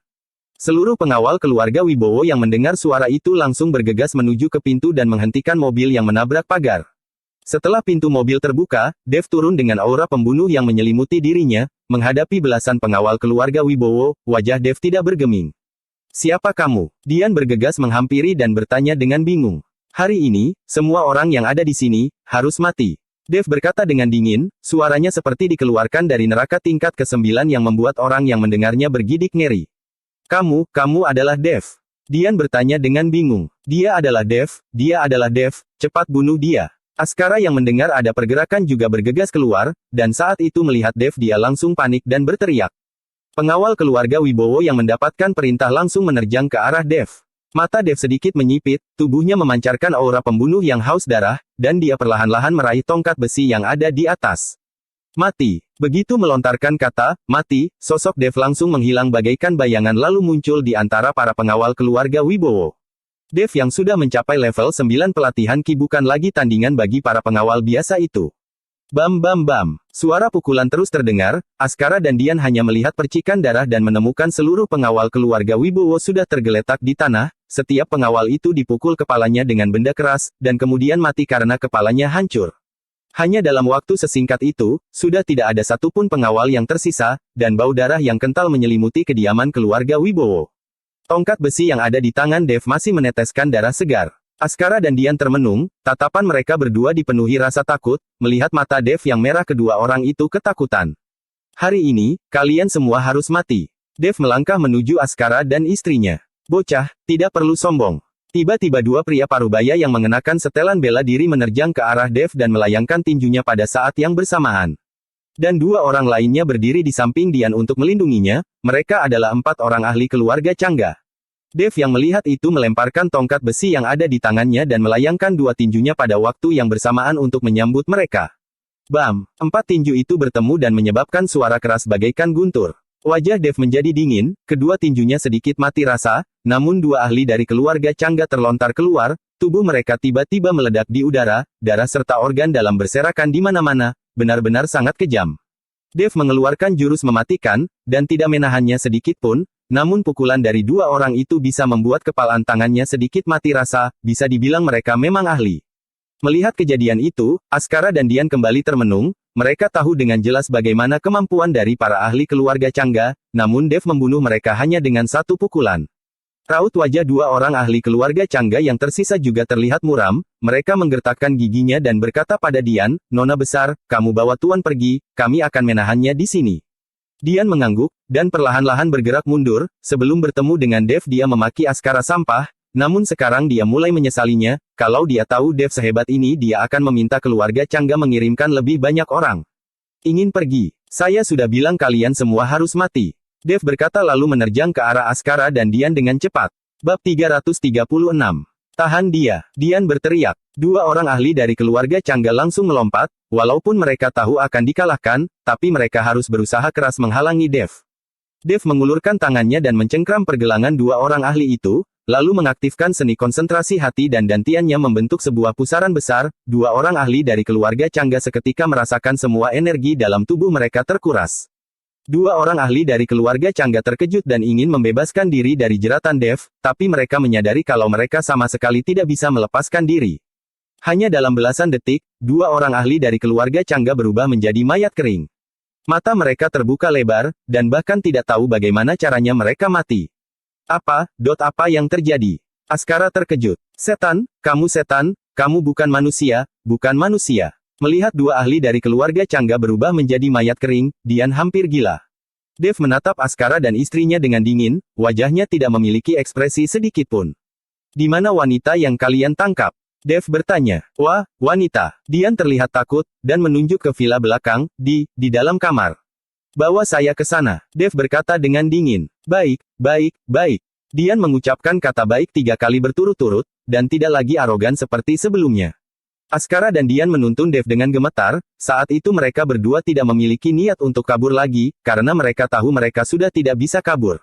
Awalnya mereka berpikir walau dengan sedikit kemampuan bela diri mereka, walaupun tidak bisa menang melawan Dev tapi setidaknya masih bisa melawan, namun setelah melihat adegan tadi, Askara dan Dian langsung menghilangkan pemikiran untuk menyentuh Dev.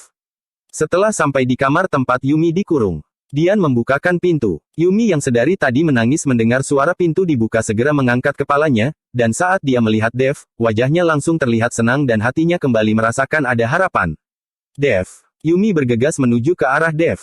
"Terima kasih, karena sudah mewakili Yuki menderita." Melihat Yumi yang bergegas menghampiri, Dev merasa sangat berterima kasih. Dian sedikit bingung dan tidak mengerti maksud perkataan Dev, tapi dia juga tidak berani bertanya.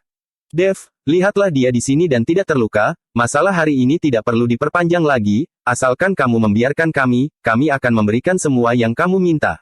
Askara memohon belas kasihan dari Dev dengan wajah memelas. Dev berkata dengan dingin, "Kamu rasa saya akan percaya?" Askara tercengang dan belum sempat dia tersadar, Dev melayangkan tinjunya dan langsung menghantam kepala Askara yang dihantam seketika hancur.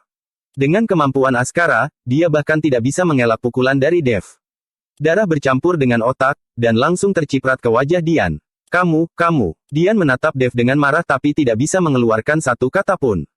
"Tenang saja, saya tahu kalian para wanita sangat mementingkan kecantikan, saya tidak akan menghancurkan kepalamu dan akan membiarkanmu mati dengan cantik," kata Dev sambil menatap Dian yang masih mengenakan masker wajah. Setelah selesai berbicara, Dev tiba-tiba mengulurkan tangannya dan mencengkram leher Dian. Dian berjuang mati-matian, tetapi tidak berhasil, dan akhirnya mati dicekik oleh Dev. Melihat Askara dan Dian yang sudah mati, wajah Dev tidak berubah sama sekali, malah Yumi yang ketakutan dan memegang Dev dengan erat, sekujur tubuhnya gemetar hebat. "Masih ada satu lagi, setelah menghabisinya saya akan membawamu pulang." Dev menghibur Yumi lalu berjalan menuju kamar sebelah. Saat itu Erik yang berada di dalam kamar sedang mengenakan headphone dan menonton video, nafsunya sudah membara tadi namun Dian malah menggagalkan rencananya jadi saat ini Erik menonton video untuk melampiaskan nafsunya. Bab 337. Dev berjalan memasuki kamar namun Erik tidak menyadarinya dan tetap fokus menonton video di ponselnya. Dev maju dan menghampirinya lalu merebut ponsel Erik dan membantingnya dengan keras ke lantai. Ini membuat Erik kaget dan tersentak. Dan saat dia melihat Dev muncul di kamarnya sendiri, dia kembali kaget dan ingin melompat turun dari kasur. Namun saat kakinya baru mencapai lantai, dia langsung terjatuh, dia lupa kalau satu kakinya sudah lumpuh. Dev, kamu, bagaimana caranya kamu masuk ke sini? Erik berkata dengan ketakutan. Sedangkan Dev tidak memperdulikannya, matanya tertarik dengan liontin giok yang ada di kepala kasur Erik. Dev melangkah maju dan meraih liontin giok itu, ternyata liontin giok itu memiliki energi spiritual. Dev sangat senang, dia tidak menyangka kali ini dia akan menemukan sebuah benda pusaka. Dev mengalihkan pandangannya pada Erik setelah memasukkan liontin giok itu ke dalam sakunya. Dev, kalau kamu suka dengan liontin giok itu bawa saja, lalu semua barang yang ada di kamarku, bawa saja apa yang kamu suka, pergilah setelah kamu mengambil semuanya, kalau ayah dan ibuku sampai menyadari keberadaanmu kamu tidak akan bisa kabur. Erik tahu kalau yang paling penting saat ini adalah mengusir Dev, kalau Dev sampai turun tangan padanya, dia tidak akan bisa melawan sama sekali. Ayahmu, ibumu, Dev menyeringai dan langsung mengangkat Erik dan membawanya keluar. Setelah keluar dari kamar Dev melemparkan Erik, ayah dan ibumu ada di sini, hari ini saya sedang berbaik hati jadi saya akan membiarkan kalian sekeluarga mati bersama. Erik melihat mayat ayah dan ibunya dan seketika tercengang. Dev, jangan bunuh saya, ampunilah saya bersedia menjadi anjingmu. Saya bersedia memberikan seluruh keluarga Wibowo kepadamu, tolong ampuni saya. Erik meraung dan memohon belas kasihan. Melihat Erik seperti itu Dev kehilangan minat untuk menyiksanya, dia mengangkat Erik dengan satu tangan, kemudian tangan yang lain melayang dengan keras ke arah Erik. Buk! Tinju Dev menembus tubuh Erik, Erik membelalakan matanya, dia menundukkan kepalanya dan tidak percaya dengan apa yang dia lihat di dadanya. Dev menarik tangannya, dan tubuh Erik tersungkur di lantai, darah segar tidak berhenti mengalir. Setelah membasuh tubuhnya sekilas, dia membakar seluruh villa. Lalu Dev melihat Yumi dan berkata, ayo kita pergi. Yumi mengangguk dan melangkah, namun baru saja melangkah tubuh Yumi tiba-tiba jatuh ke depan. Melihat adegan berdarah tadi, kaki Yumi sudah lemas dan tidak bisa berjalan lagi. Dev yang melihatnya hanya bisa menggendong Yumi naik ke mobil. Yumi melingkarkan tangannya dengan erat pada leher Dev, gerakan mereka berdua saat ini terasa begitu intim dan membuat jantung Yumi berdetak kencang, wajahnya juga memerah namun Dev tidak menunjukkan perubahan apapun. Yumi yang berada di dalam pelukan Dev diam-diam menjulurkan kepalanya ke dalam pelukan Dev, dia merasa sangat aman dan nyaman di dalam pelukan Dev, dia diam-diam melirik ke arah Dev dan membuat wajahnya semakin memerah. Dia tiba-tiba menyadari perubahan suasana hatinya dan berharap Dev bukanlah pacar Yuki, melainkan pacarnya sendiri, dan sedang digendong seperti ini oleh pacarnya sendiri. Dev tidak tahu apa yang Yumi pikirkan dalam hatinya dan menggendongnya masuk ke dalam mobil lalu kembali ke kota Namae. Yumi yang ada di dalam mobil terus menatap Dev dengan tatapan kagum. Dan tidak lama setelah Dev pergi, kediaman keluarga Wibowo dibakar oleh api yang mengamuk, dan langsung membakar habis seluruh keluarga Wibowo, dan kota Ithaka dihebohkan oleh kabar kediaman keluarga Wibowo yang habis dibakar dan tidak lama setelah itu kota Ithaka akan kembali disapu oleh badai berdarah. Bab 338. Kota Namae, Yuki tidak tidur semalaman karena mengkhawatirkan Dev. Yansen mengutus ratusan orang dari kota Surau ke kota Namae untuk melindungi hotel tempat Yuki menginap, dan ini membuat pemilik hotel ketakutan setengah mati, dia mengira dirinya menyinggung orang yang tidak seharusnya. Dan setelah matahari terbit, Dev baru sampai ke hotel dengan mengendarai mobilnya yang sudah rusak bagian depannya, melihat bagian depan mobil yang sudah cacat, hati Yuki tercekat. Dan saat melihat Dev turun dari mobil, Yuki langsung berlari ke arahnya, Dev, kamu tidak apa-apa kan? Apa kamu terluka? Yuki bertanya dengan cemas. Saya tidak apa-apa, hanya keluarga Wibowo yang tidak ada apa-apanya jangan bermimpi bisa melukaiku. Dev tersenyum. Dan pada saat Yumi turun dari mobil, dia melihat Yuki dan Dev yang berpelukan dan merasa hatinya masam. Yumi, kamu tidak apa-apa. Ted yang melihat Yumi berhasil diselamatkan bergegas menghampiri dan memeluk Yumi. Yumi mendorong Ted dan tidak membiarkan dia memeluknya lalu menatapnya dengan dingin dan berkata, tidak apa-apa. Ted tercengang dan tidak paham kenapa Yumi begitu dingin terhadapnya. Kak Yumi, terima kasih, kali ini saya benar-benar berterima kasih padamu, kamu menyelamatkanku. Titik petik 2. Yuki merenggangkan pelukannya pada Dev dan menghampiri Yumi dan memeluknya dengan rasa berterima kasih. Dasar bodoh, saya ini kakakmu, saat situasi berbahaya tentu saja saya harus maju, dan seharusnya kakaklah yang berterima kasih padamu. Yumi tersenyum dan matanya tanpa sadar melihat ke arah Dev. Yuki melihat Yumi dengan bingung dan tidak mengerti apa maksud Yumi, kenapa dia malah berterima kasih kepadanya. Melihat Yuki yang kebingungan, Yumi menjelaskan, kakak berterima kasih kepadamu karena sudah menemukan seorang pacar yang begitu luar biasa, kalau tidak kakak tidak mungkin bisa pulang dengan selamat. Yumi berkata dengan nada mengejek, namun dalam hatinya dia benar-benar memiliki pemikiran seperti itu, kemunculan Dev membuat dia tahu pria seperti apa yang dia perlukan. Kak Yumi, kamu jangan terlalu memujinya nanti dia akan berbesar kepala lagi. Yuki berkata sambil tertawa. Melihat Dev dan Yumi kembali dengan selamat, mereka semua akhirnya bernafas lega, dan perkataan Yuki juga membuat mereka semua tertawa. Dev sudah berlari ke sana kemari selama 2 hari berturut-turut dan dia merasa lelah. Setelah berbincang sesaat Dev kembali ke kamarnya untuk beristirahat dan yang lainnya juga kembali ke kamar untuk tidur, sekarang sudah tidak ada masalah lagi jadi mereka bisa tidur dengan tenang. Saat Dev dan yang lainnya sedang tertidur pulas, kota Ithaka sudah kacau balau. Kediaman keluarga Wibowo dibakar abis membuat banyak keluarga di kota Ithaka menjadi tegang, mereka semua sedang menunggu, keluarga Wibowo memiliki banyak bisnis di kota Ithaka, sekarang keluarga Wibowo sudah tidak ada tentu bisnis-bisnis itu harus ada yang melanjutkan, oleh karena itu banyak keluarga di kota Ithaka yang memantau potongan daging besar ini. Saat Askara masih ada, mereka semua bersaudara, namun setelah dia pergi, mereka semua langsung berubah menjadi serigala lapar yang siap menelan keluarga Wibowo kapan saja. Villa keluarga Wibowo saat ini sudah dipenuhi oleh ratusan detektif berseragam, orang-orang yang tidak berkepentingan dilarang masuk bahkan penjagaan sudah diatur dalam beberapa radius tertentu, apa yang sebenarnya terjadi pada keluarga Wibowo, tidak ada satu orang pun yang tahu. Saat ini, seorang pria parubaya dengan pakaian biasa, mengernyitkan keningnya dan menggunakan sapu tangannya untuk menutupi hidung dan mulutnya dan bau darah yang menusuk. Orang ini adalah Hans, Ketua Majelis Perlindungan Hukum di Kota Ithaka. Seluruh Kementerian Keamanan Publik di Kota Ithaka dilindungi oleh Majelis Perlindungan Hukum, dan sekarang ada kejadian besar yang terjadi tentu saja dia sebagai Ketua Majelis Perlindungan Hukum harus hadir di lokasi. Ketua Majelis, setelah diperiksa totalnya ada 18 mayat, hanya saja mayat-mayat itu sudah hangus dan identitasnya tidak dapat diketahui lagi, dan diperlukan pemeriksaan lebih lanjut. Seorang gadis berkuncir dengan seragamannya berjalan menghampiri Hans dan berkata dengan sopan. Bab 339.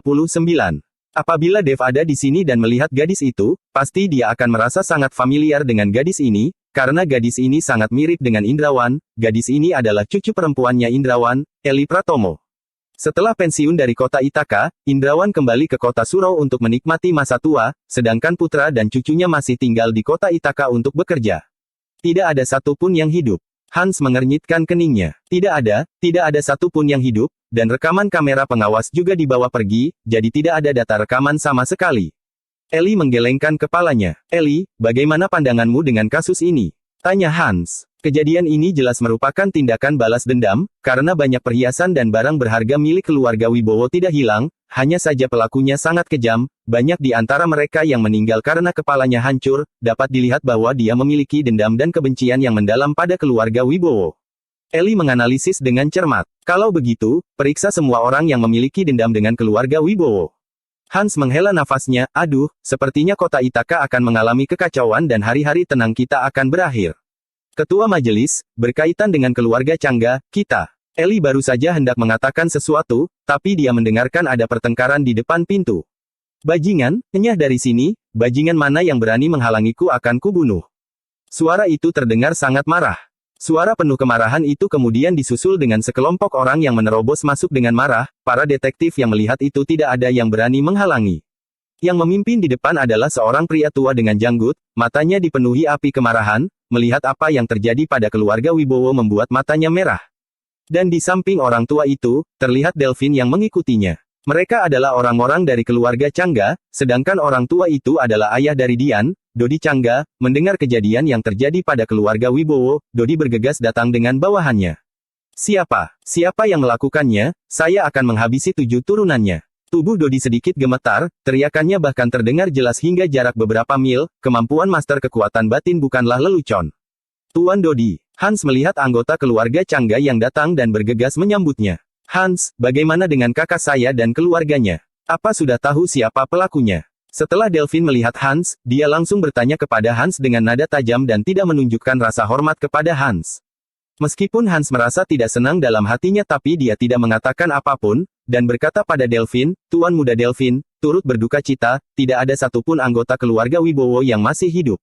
Mendengar perkataan Hans, Dodi terkejut dan terjatuh ke belakang. Ayah. Delphine bergegas memapah Dodi. Tuan Dodi, turut berduka cita. Hans juga segera menghiburnya. Dodi masih gemetaran dan memejamkan matanya dengan erat, setelah sesaat dia baru kembali tersadar. Saya tidak peduli siapapun pelakunya, saya pasti akan mencabik-cabik mayatnya. Tatapan mata Dodi dipenuhi keinginan membunuh lalu berkata pada Hans, ketua majelis, masalah ini keluarga Changga yang akan menanganinya sendiri, kamu bawalah bawahanmu pergi. Tuan Dodi, ini, Hans terlihat serba salah. Delphine, antar tamu keluar. Dodi tidak memberikan Hans kesempatan untuk berbicara. Bagaimana kalian boleh bertindak seperti ini? Masalah sebesar ini sudah seharusnya ditangani oleh Majelis Perlindungan Hukum, bagaimana kalian sendiri bisa menanganinya? Eli tidak tahan lagi, dia melangkah maju dan bertanya kepada Dodi. Dodi mengernyitkan keningnya dan menatap Eli lalu balik bertanya, siapa bocah ini? Ayah, dia adalah cucu perempuannya Indrawan. Delphine berjalan ke samping dan menjawab.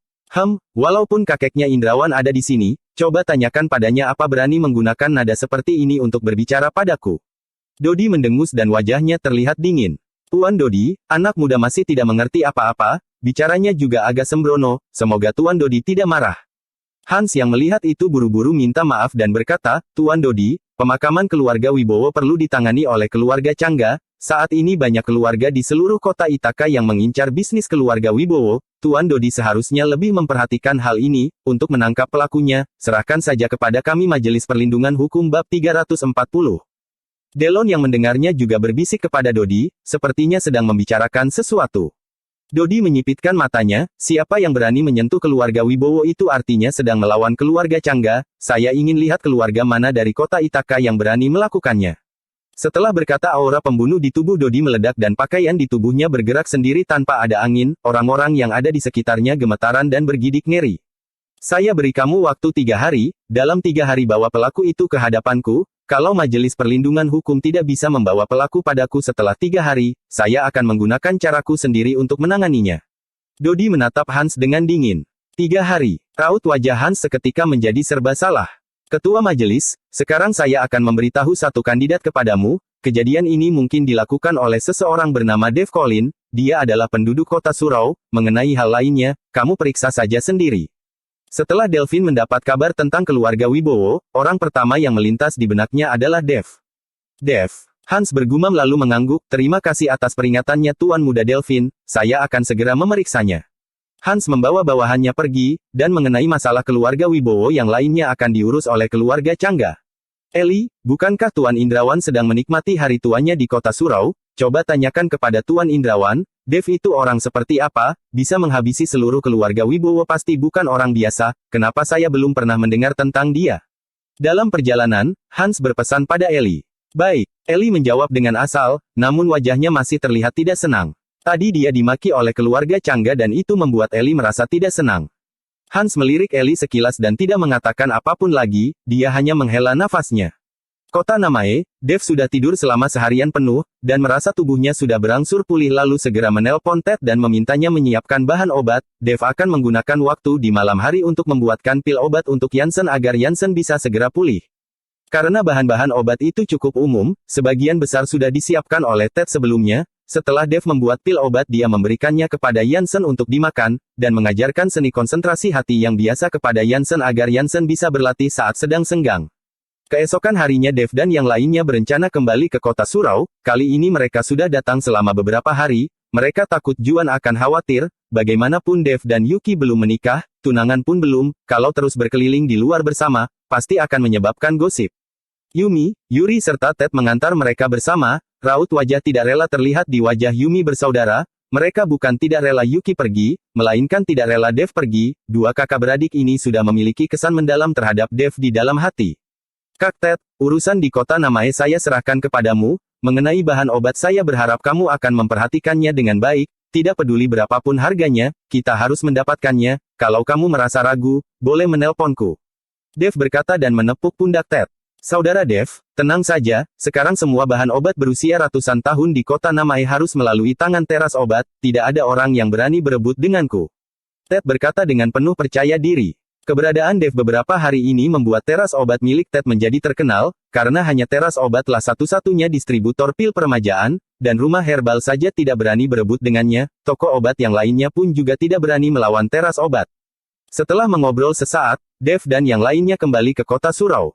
Setelah sampai di kota surau, Yuki langsung pulang ke rumah. Setelah beberapa hari tidak bertemu dengan Juan, Yuki juga sedikit khawatir, dan Dev sendiri pulang ke villa perumahan Bumi Indah di puncak gunung. Ibu, saya sudah pulang, apakah ibu sudah selesai memasak? Setelah masuk Dev mengganti sepatunya dan berteriak. Bab 341. Tidak peduli sela apapun di luar, Dev akan merasa sangat nyaman setelah iba di rumah, apalagi setelah dia memakan masakan ibunya. Meskipun dia tahu Edward dan Celine bukanlah orang tua kandungnya, tapi Dev tidak merasakan apapun, dia juga tidak merasa asing dari kedua orang tuanya.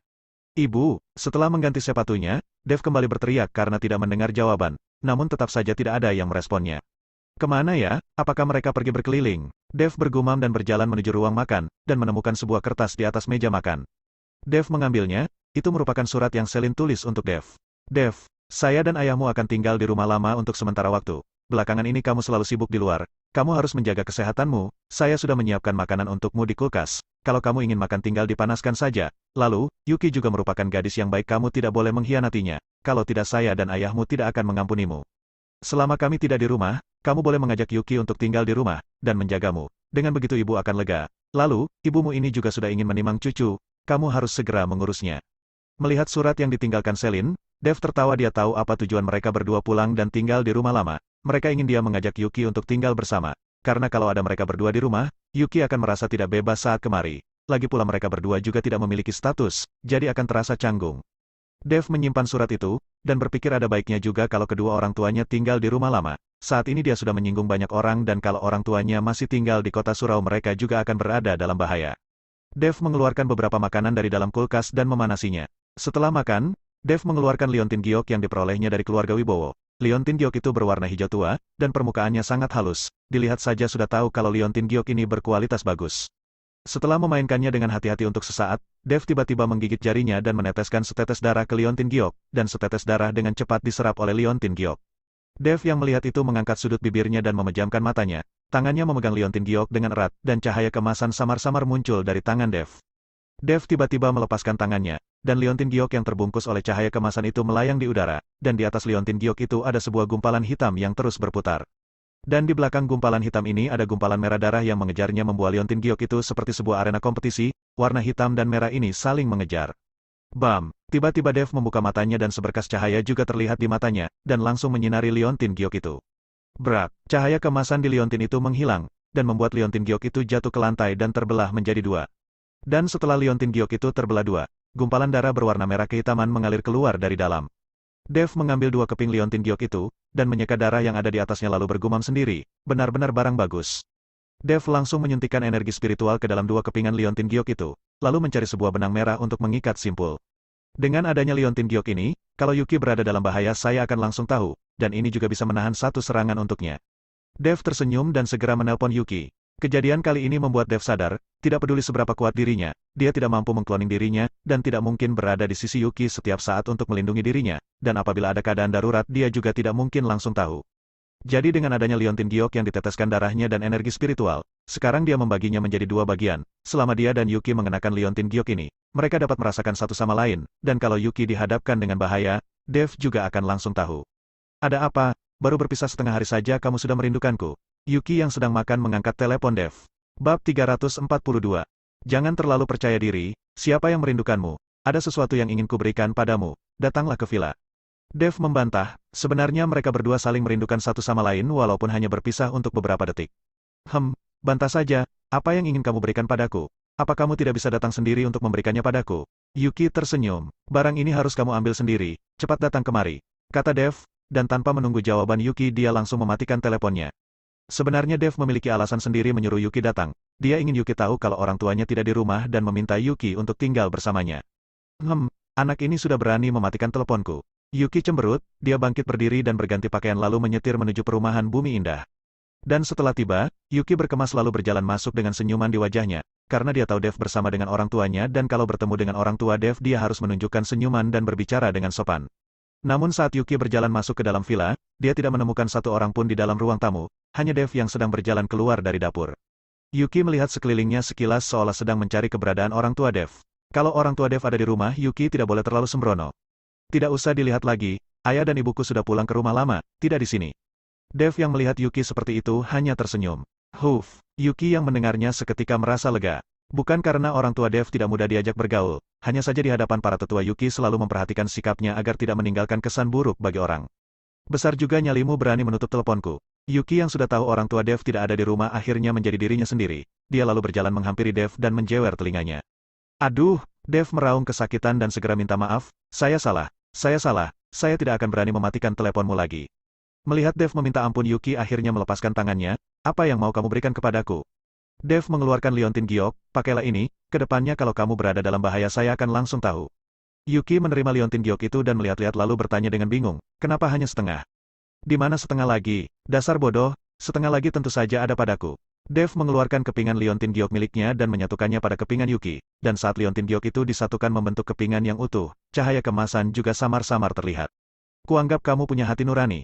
Yuki tertawa dan memakai liontin giok itu kemudian bertanya, Paman dan Bibi tidak ada di rumah, siapa yang memasak untukmu? Kamu, itu sebabnya saya memanggilmu kemari. Dev tersenyum jahat. Yuki melirik Dev dengan malas, saya tidak peduli denganmu, kita juga belum menikah, saya juga bukan pacarmu, kenapa saya harus memasak untukmu? Kamu sudah menerima liontin giok dariku, itu adalah tanda cinta kita berdua. Saat ini kamu sudah menjadi pacarku, lalu yang memberimu tugas untuk menjagaku bukan saya yang menentukannya, itu adalah pesan dari ibuku. Dev berkata lalu mengeluarkan surat yang Selin tinggalkan dan memperlihatkannya kepada Yuki. Saat Yuki membaca hingga akhir, Selin berkata dia ingin menggendong cucu, wajah bulatnya seketika merona, dan langsung mengembalikan surat itu kepada Dev. Karena itu pesan dari Bibi, maka saya akan tinggal di sini untuk menjagamu beberapa hari. Tapi sebelumnya saya tegaskan dulu, tidur di kamar masing-masing, kamu tidak boleh melakukan hal-hal jahat di malam hari. Tenang saja, menurutmu apakah saya terlihat seperti orang yang akan melakukan kejahatan? Melihat Yuki bersedia tinggal Dev seketika merasa bahagia. Saat bersama dengan Yuki, Dev adalah seorang pemuda yang dimabuk cinta, dari sisi mana juga tidak terlihat kalau dia adalah seseorang yang bisa membunuh orang lain tanpa memejamkan matanya, seseorang yang bisa membantai habis satu keturunan orang lain. Di malam hari, Dev duduk di sofa dan perlahan-lahan menyerap energi spiritual dari langit dan bumi. Meskipun energi spiritual itu sangat tipis, itu jauh lebih baik daripada tidak ada sama sekali, dan bahan obat berharga yang bisa membantu kultivasinya juga tidak selalu ada. Bab 313.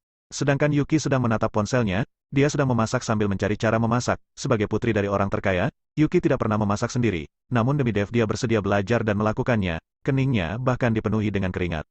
Melihat sosok Yuki yang sedang sibuk di dapur, mata Dev dipenuhi dengan cinta.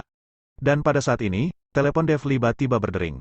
Dev mengangkatnya, dan ternyata itu panggilan dari Indrawan. Tuan Dev, apa Anda punya waktu sekarang? Ketua Majelis Perlindungan Hukum, Hans ingin bertemu dengan Anda. Indrawan bertanya dengan hati-hati. Ketua Majelis Perlindungan Hukum, untuk apa dia mencariku? Dev mengernyitkan keningnya. Saya juga tidak terlalu jelas. Saat ini dia sedang mengadakan perjamuan di Hotel Sawasde dan berharap Anda bisa hadir. Indrawan tidak tahu apa yang dilakukan Dev di kota Ithaka. Dia hanya menyampaikan pesan dan apa alasan di balik itu dia sendiri juga tidak tahu.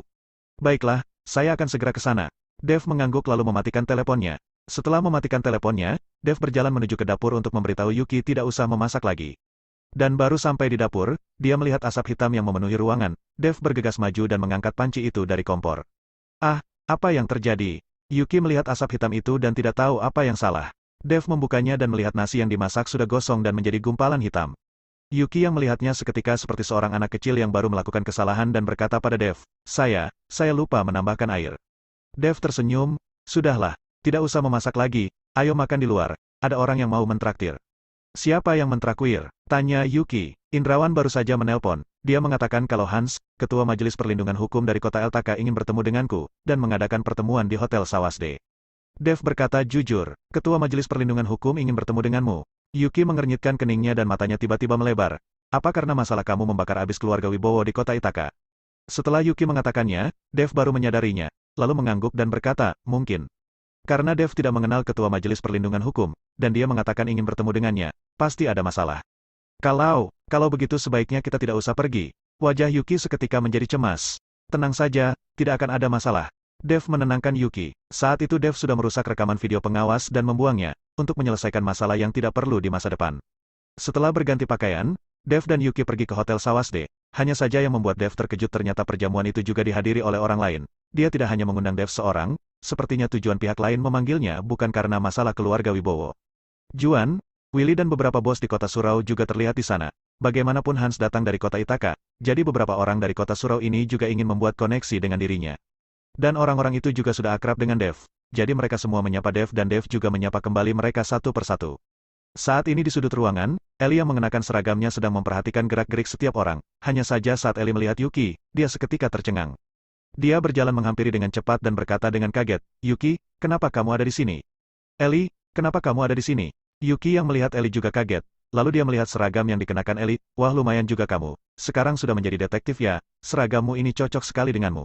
Saya menemani ketua majelis kami datang." Ellie berkata lalu melihat Dev dan bertanya kepada Yuki, "Dia ini siapa?" Yuki melihat Dev sekilas, lalu melihat liontin giok yang dikenakannya dan berkata, "Namanya Dev, dia adalah pacarku." Sekarang Dev sudah memberikan tanda cinta kepadanya, dan mereka berdua akhirnya memiliki hubungan yang resmi, jadi Yuki juga sudah bisa memperkenalkannya sebagai pacarnya pada orang lain. Bab 344. Dev, Ellie tercengang dan berkata dengan penuh keterkejutan, "Dia adalah pacarmu?" "Iya, ada apa?" Melihat Ellie yang kaget, Yuki bertanya dengan bingung. "Ellie, ini adalah Tuan Dev. Saat kamu menelponku kamu mencari tahu tentang Tuan Dev kan, sekarang kamu sudah bertemu dengannya." Pada saat ini, Indrawan juga menghampiri dan berkata dengan senyuman di wajahnya. "Kakek, kenapa saat itu kamu tidak memberitahuku kalau Dev adalah pacarnya Yuki?" Ellie mengernyitkan keningnya dan tampak sedikit kesal. "Kamu juga tidak bertanya. Lagi pula kakek tidak tahu apakah Nona Yuki dan Tuan Dev memiliki hubungan yang resmi atau tidak, tentu saja saya tidak boleh asal bicara." Indrawan berkata dengan pasrah lalu bertanya dengan bingung, "Bagaimana kamu bisa kenal dengan Nona Yuki?"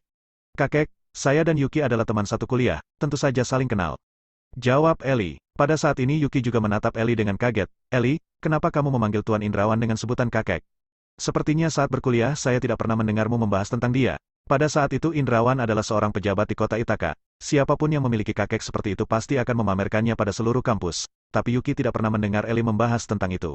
"Saya tidak ingin orang lain tahu tentang identitasku. Lalu saya juga ingin mengandalkan diriku untuk membuat beberapa pencapaian. Saya tidak mau mengandalkan koneksi dan bantuan dari keluargaku." Ellie menjelaskan. Ellie ini adalah anak yang sangat kuat, dia tidak mau mengandalkan keluarganya dalam menghadapi apapun. Indrawan berkata dengan nada menyayangkan. Dev kembali melihat Ellie, dan sedikit mengagumi Ellie. Anak muda zaman sekarang kebanyakan hidup dengan mengandalkan orang tua. Wanita seperti Ellie ini benar-benar jarang ditemui. "Kakek, lihatlah saya sekarang. Walaupun tidak mengandalkan keluarga, kehidupanku juga tidak buruk kan, kamu tidak perlu khawatir." Ellie berkata sambil tersenyum. "Benar, sekarang ini juga sudah lumayan. Bekerjalah dengan baik pada ketua majelis. Lalu ke depannya kamu bisa menggantikan posisinya." Indrawan berkata sambil tersenyum, "Sudahlah, kalian anak muda mengobrol lah, saya mau menyapa orang lain dulu." Setelah Indrawan pergi, Dev dan yang lainnya pergi mencari tempat duduk. Ellie terus memperhatikan Dev, seperti ada yang ingin dia katakan tapi dia tidak bisa membuka mulutnya. "Yuki, kemari sebentar." Saat itu, Juan yang berada tidak jauh melambaikan tangannya pada Yuki. Sepertinya dia memanggil Yuki untuk berkenalan dengan beberapa orang. Yuki berdiri dan menatap Ellie dengan rasa bersalah. "Ellie, kamu tunggu sebentar di sini ya, saya akan segera kembali." "Iya, pergilah." Ellie mengangguk. Setelah Yuki pergi, hanya tersisa Dev dan Ellie berdua. Saat itu Dev membuka mulutnya. "Nona Ellie, tanyakanlah apa yang ingin kamu tanyakan." Ellie tercengang, namun dia tetap membuka mulutnya. "Masalah keluarga Wibowo, kamu pelakunya kan?" "Benar." Dev tidak merahasiakan apapun dan menjawabnya dengan enteng. Dev yang mengaku dengan enteng benar-benar di luar dugaan Ellie. Seketika itu Ellie tidak tahu harus berkata apa. Melihat Ellie terdiam, Dev meneruskan perkataannya, "Kalian mengadakan perjamuan ini tujuannya adalah untuk menantangku kan?" "Benar." Ellie melihat Dev yang begitu enteng juga menganggukkan kepalanya. "Kami akan menangkapmu kembali ke kota Ithaka." Dev menyapu seisi ruangan, dan orang yang dibawa oleh Majelis Perlindungan Hukum tidak lebih dari 10 orang, dan semuanya hanyalah detektif biasa, tidak ada ahli bela diri. "Hanya mengandalkan orang kalian yang sedikit ini, kalau saya tidak bersedia apa kalian bisa menangkapku?" Dev tersenyum santai, namun nada bicaranya tidak menunjukkan permusuhan. Ellie terdiam sesaat, dia sangat mengerti orang yang bisa membakar habis puluhan orang dari keluarga Wibowo tidak akan bisa dibawa pergi begitu saja oleh mereka. "Tidak peduli bisa atau tidak, saya pasti akan mencobanya, ini adalah kewajibanku." Ellie berkata dengan tegas. Bab 345. Dev tersenyum, dia mengangkat gelas tehnya dan meminumnya dengan pelan dan tidak mengatakan apapun lagi. "Apa yang sedang kalian berdua bicarakan?" Pada saat itu, Yuki sudah kembali. "Oh, tidak ada kok." Ellie segera menjawab, bisa dilihat kalau Ellie tidak ingin Yuki tahu hal ini. "Dev, Tuan Indrawan memanggilmu ke sana, kebetulan saya dan Ellie juga ingin bernostalgia." Yuki berkata sambil menepuk pundak Dev. "Oh." Dev mengangguk dan bangkit berdiri menuju ke tempat Indrawan. Pada saat itu Indrawan sedang duduk bersama seorang pria parubaya. Dua orang itu duduk di sebuah meja, dan tidak ada orang lain di sana. Dan saat Dev menghampiri, Indrawan segera memperkenalkannya pada Dev. Tuan Dev, ini adalah Ketua Majelis Perlindungan Hukum dari Kota Ithaka, Ketua Majelis Hans. Ketua Majelis Hans, Dev menyapa dengan sopan. Hans menganggukkan kepala dan menginstruksikan Dev untuk duduk. Tuan Dev, Ketua Majelis sejak tadi menanyakan padaku hal-hal tentangmu, dan sangat kagum padamu. Saat baru duduk, Indrawan kembali berkata sambil tersenyum. Dev menyeringai dan berkata dengan sinis, kalau ingin menangkapku, langsung datang saja padaku. Untuk apa membuat perjamuan seperti ini? Pemborosan. Perkataan Dev seketika membuat Indrawan tercengang. Hans juga tercengang. Dia tidak menyangka Dev sudah tahu. Tuan Dev, apa maksudnya ini? Indrawan bertanya dengan bingung. Saya menghabisi keluarga Wibowo, dan mereka datang kemari untuk menegakkan keadilan bagi keluarga Wibowo. Dev berkata dengan tenang, seolah menghabisi keluarga Wibowo hanyalah sebuah masalah kecil yang tidak penting di mata Dev. Ternyata memang kamu yang menghabisi keluarga Wibowo. Hans melihat Dev yang langsung mengaku seketika raut wajahnya menjadi dingin. Benar, saya yang menghabisi mereka. Kalau saya sampai tahu masih ada orang dari keluarga Wibowo yang masih hidup, saya akan membunuhnya. Dev berkata acuh tak acuh. Karena kamu sudah mengaku, maka masalah ini akan gampang diurus. Setelah makan malam ikut saya pergi dengan patuh. Emosi Hans meledak dan menyelimuti Dev dengan emosinya. Sebagai Ketua Majelis Perlindungan Hukum, kemampuannya tentu tidak terlalu buruk. Dev tersenyum sinis dan tatapannya tampak tidak senang, hanya mengandalkan kalian. Tiba-tiba tubuh Dev juga gemetar, auranya yang berwibawa dan bergejolak langsung menguasai aura Hans dan menekannya. Niat membunuh terlihat pada tubuh Dev dan terus meningkat. Hans yang merasakan aura pembunuh dari tubuh Dev seketika jantungnya berdegup kencang dan wajahnya penuh keterkejutan. Tuan Dev, jangan marah. Indrawan akhirnya mengerti dan bergegas membujuk Dev lalu berkata pada Hans, Hans, kalau kamu datang untuk menangkap Tuan Dev, sebaiknya kamu pergi saja. Kamu tidak akan pernah bisa membawa pergi Tuan Dev. Lalu anggota keluarga Wibowo sudah melakukan banyak kejahatan dan sudah sepantasnya mati sejak awal. Tuan Indrawan, Hans menatap Indrawan dengan wajah bingung. Meskipun berstatus Ketua Majelis Perlindungan Hukum, tapi Hans tidak berani bersikap tidak hormat kepada Indrawan, karena statusnya sebagai Ketua Majelis juga merupakan bantuan dari Indrawan. Kalau tidak bagaimana mungkin Eli yang seorang detektif bisa terus berada di sisi Hans. Indrawan mulai menjelaskan kepada Hans tentang penculikan yang dilakukan Erik kepada Yuki, lalu Askara yang membawa orang ke kota Surau untuk membunuh Dev, dan mengenai masalah di kota Namai. Indrawan tidak tahu, jadi dia tidak menjelaskan hal itu kepada Hans. Hans yang mendengarnya langsung terdiam, dan suasana menjadi canggung untuk sementara. Di sisi lain, Yuki dan Eli sedang mengobrol dengan senang. Yuki, sudah berapa lama kamu kenal dengan Dev? Eli tiba-tiba bertanya pada Yuki. Sudah 2 bulan, memang belum terlalu lama kenal. Yuki berpikir sejenak. 2 bulan, dan kalian sudah berpacaran. Apa kamu memahami sikap Dev? Apa kamu tahu dia orang seperti apa? Eli yang mendengar bahwa Yuki baru kenal 2 bulan dengan Dev seketika langsung bergejolak. Bab 346. Melihat Eli yang tiba-tiba bersemangat, Yuki bertanya dengan bingung, ada apa? Dev orangnya baik kok, saya sangat mengerti dia, saya juga sudah bertemu dengan orang tuanya. Apa yang kamu mengerti? Dia itu seorang pembunuh, apa kamu tahu? Dia sudah menghabisi seluruh keluarga Wibowo, dia juga sangat kejam. Eli sudah tidak bisa menahan diri dan mengatakan yang sebenarnya.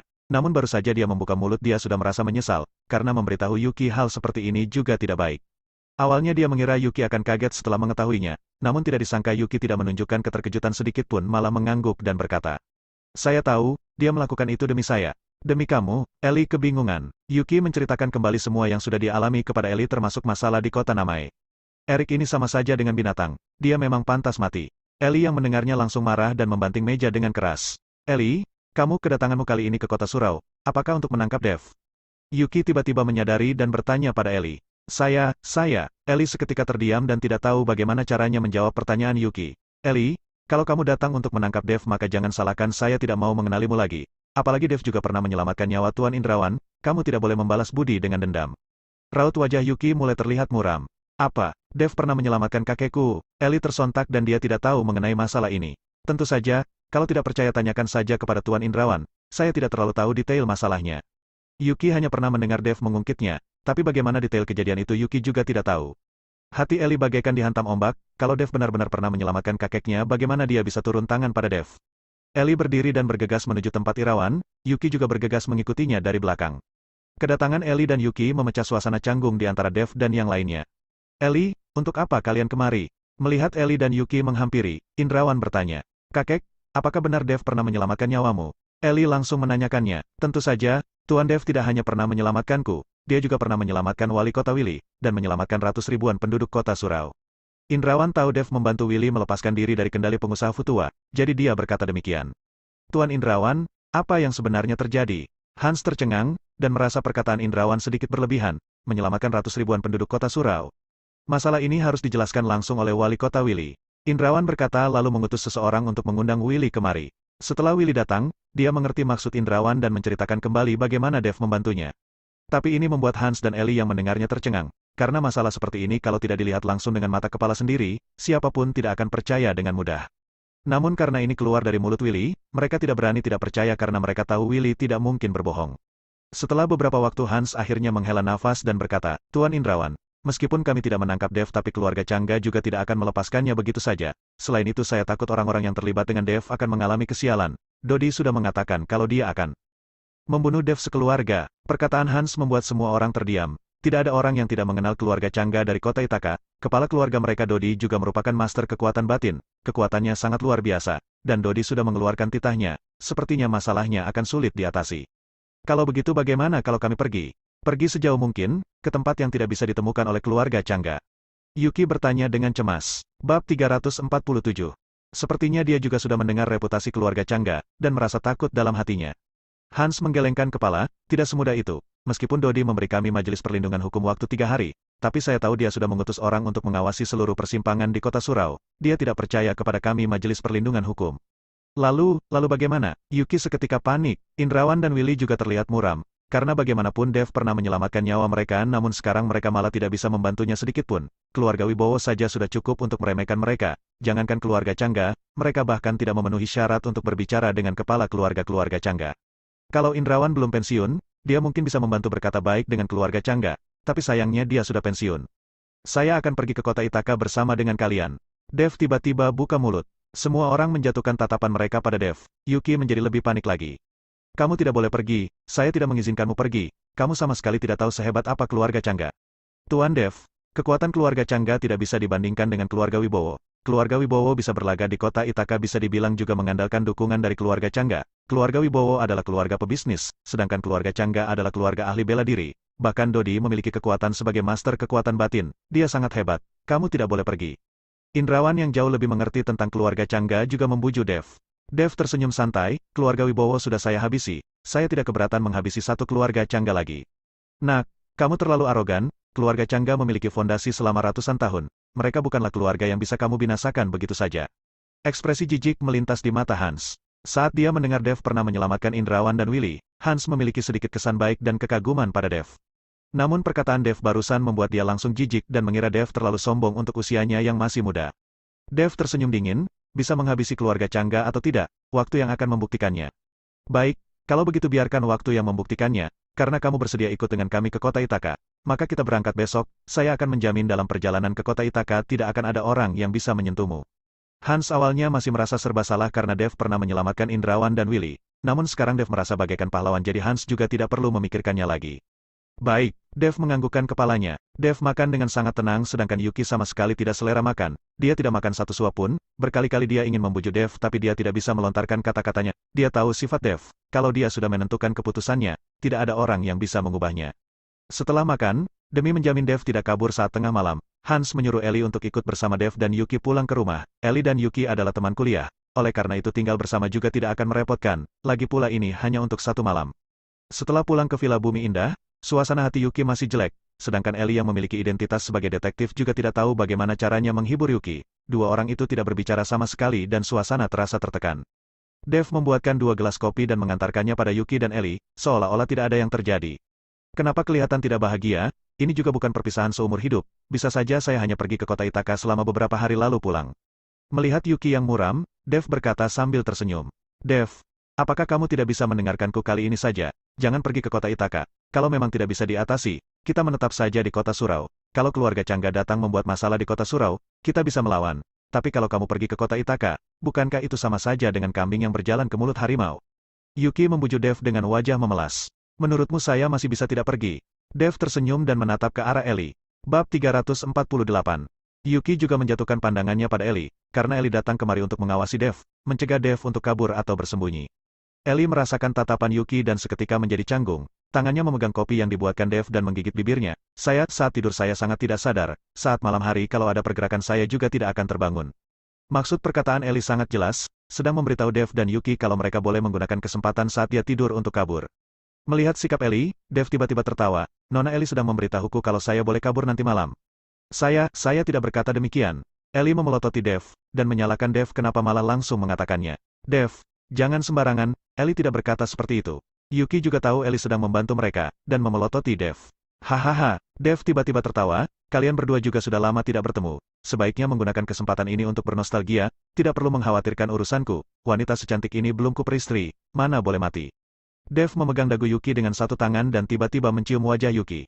Yuki seketika merona, Dev berani menciumnya saat Ellie masih ada di sana.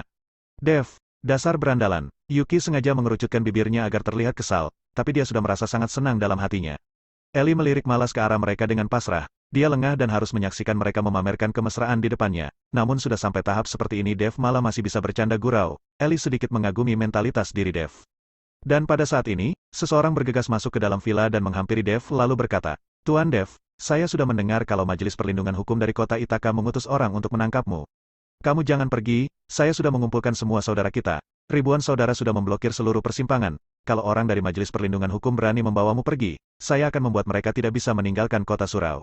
Oramek yang datang adalah Jansen. Karena Jansen masih cedera, Dev menyuruhnya agar beristirahat jadi dia tidak memberitahukan hal ini kepadanya, dan entah siapa yang beritahu Jansen.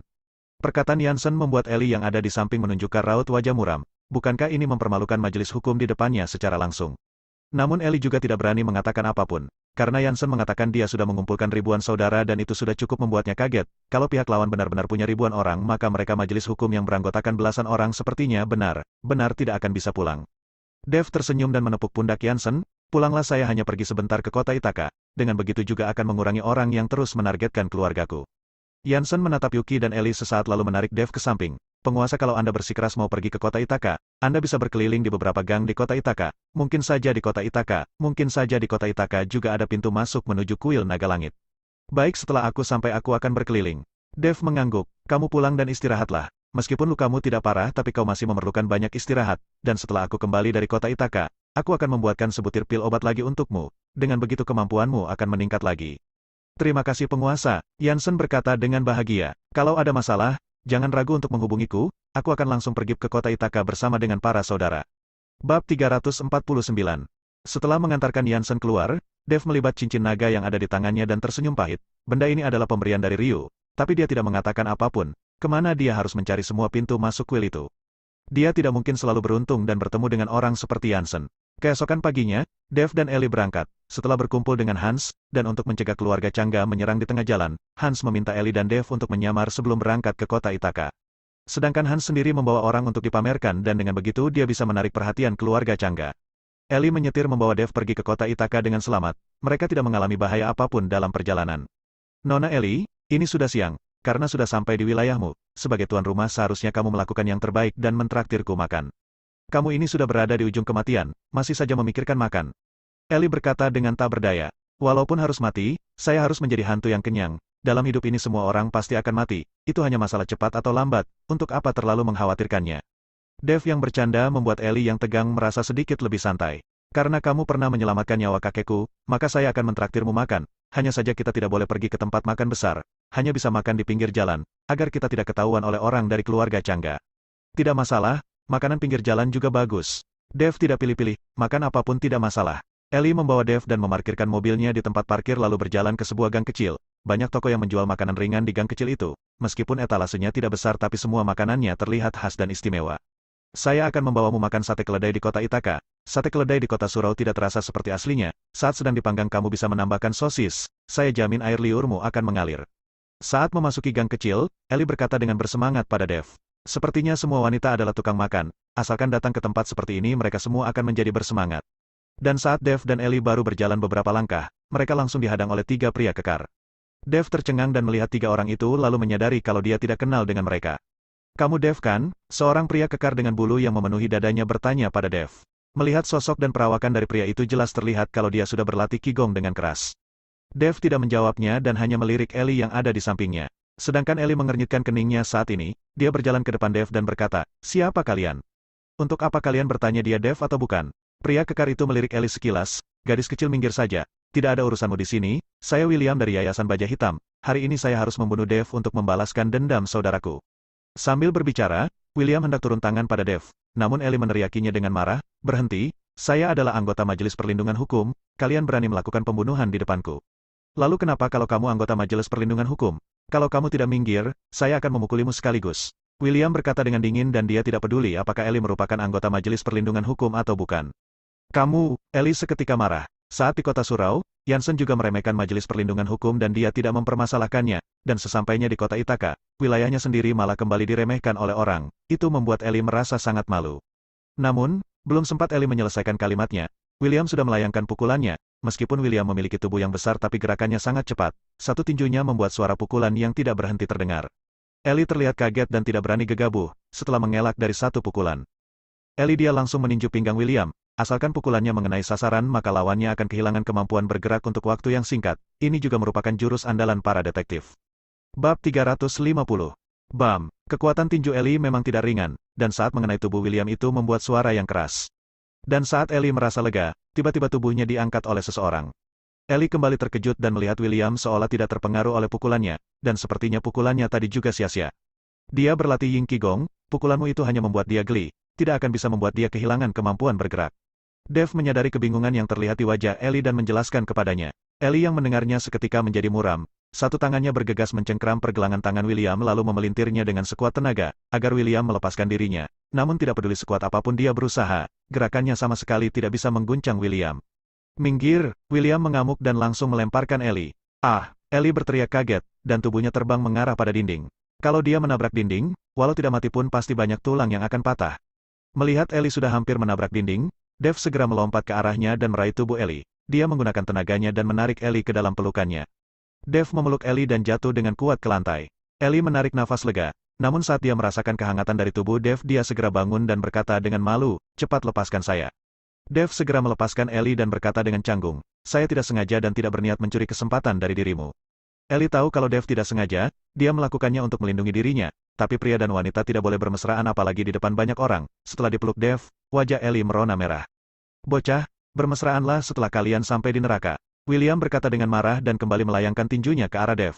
Dev berhasil mengelak, namun tinju William kembali melayang dengan cepat. Dev hanya terus mengelak dan tidak menyerang balik. Dia menatap Ellie lalu berkata, kalau saya melawan sekarang, apakah termasuk pertahanan diri? Saat mendengar pertanyaan Dev, Ellie yang sudah marah seketika menjawab, termasuk pertahanan diri, bunuh dia. Tidak masalah, Dev menyeringai, dia memang menunggu kalimat ini diucapkan oleh Ellie. Melihat ekspresi marah William, Dev langsung membuat energi spiritualnya mengalir dalam dantiannya, lalu mengumpulkannya di tinjunya. Dalam menghadapi Ying Qigong seperti ini, kekuatannya harus berpusat pada satu tempat. Kabut samar mulai terlihat di tinju Dev, dan menyelimuti kepalan tinjunya. Ini, William yang melihat kabut tipis yang menyelimuti tinju Dev seketika menjadi waspada. Dasar gila, kenapa tidak berani menyerang? Kalau kamu tidak menyerang maka saya akan menyerang duluan.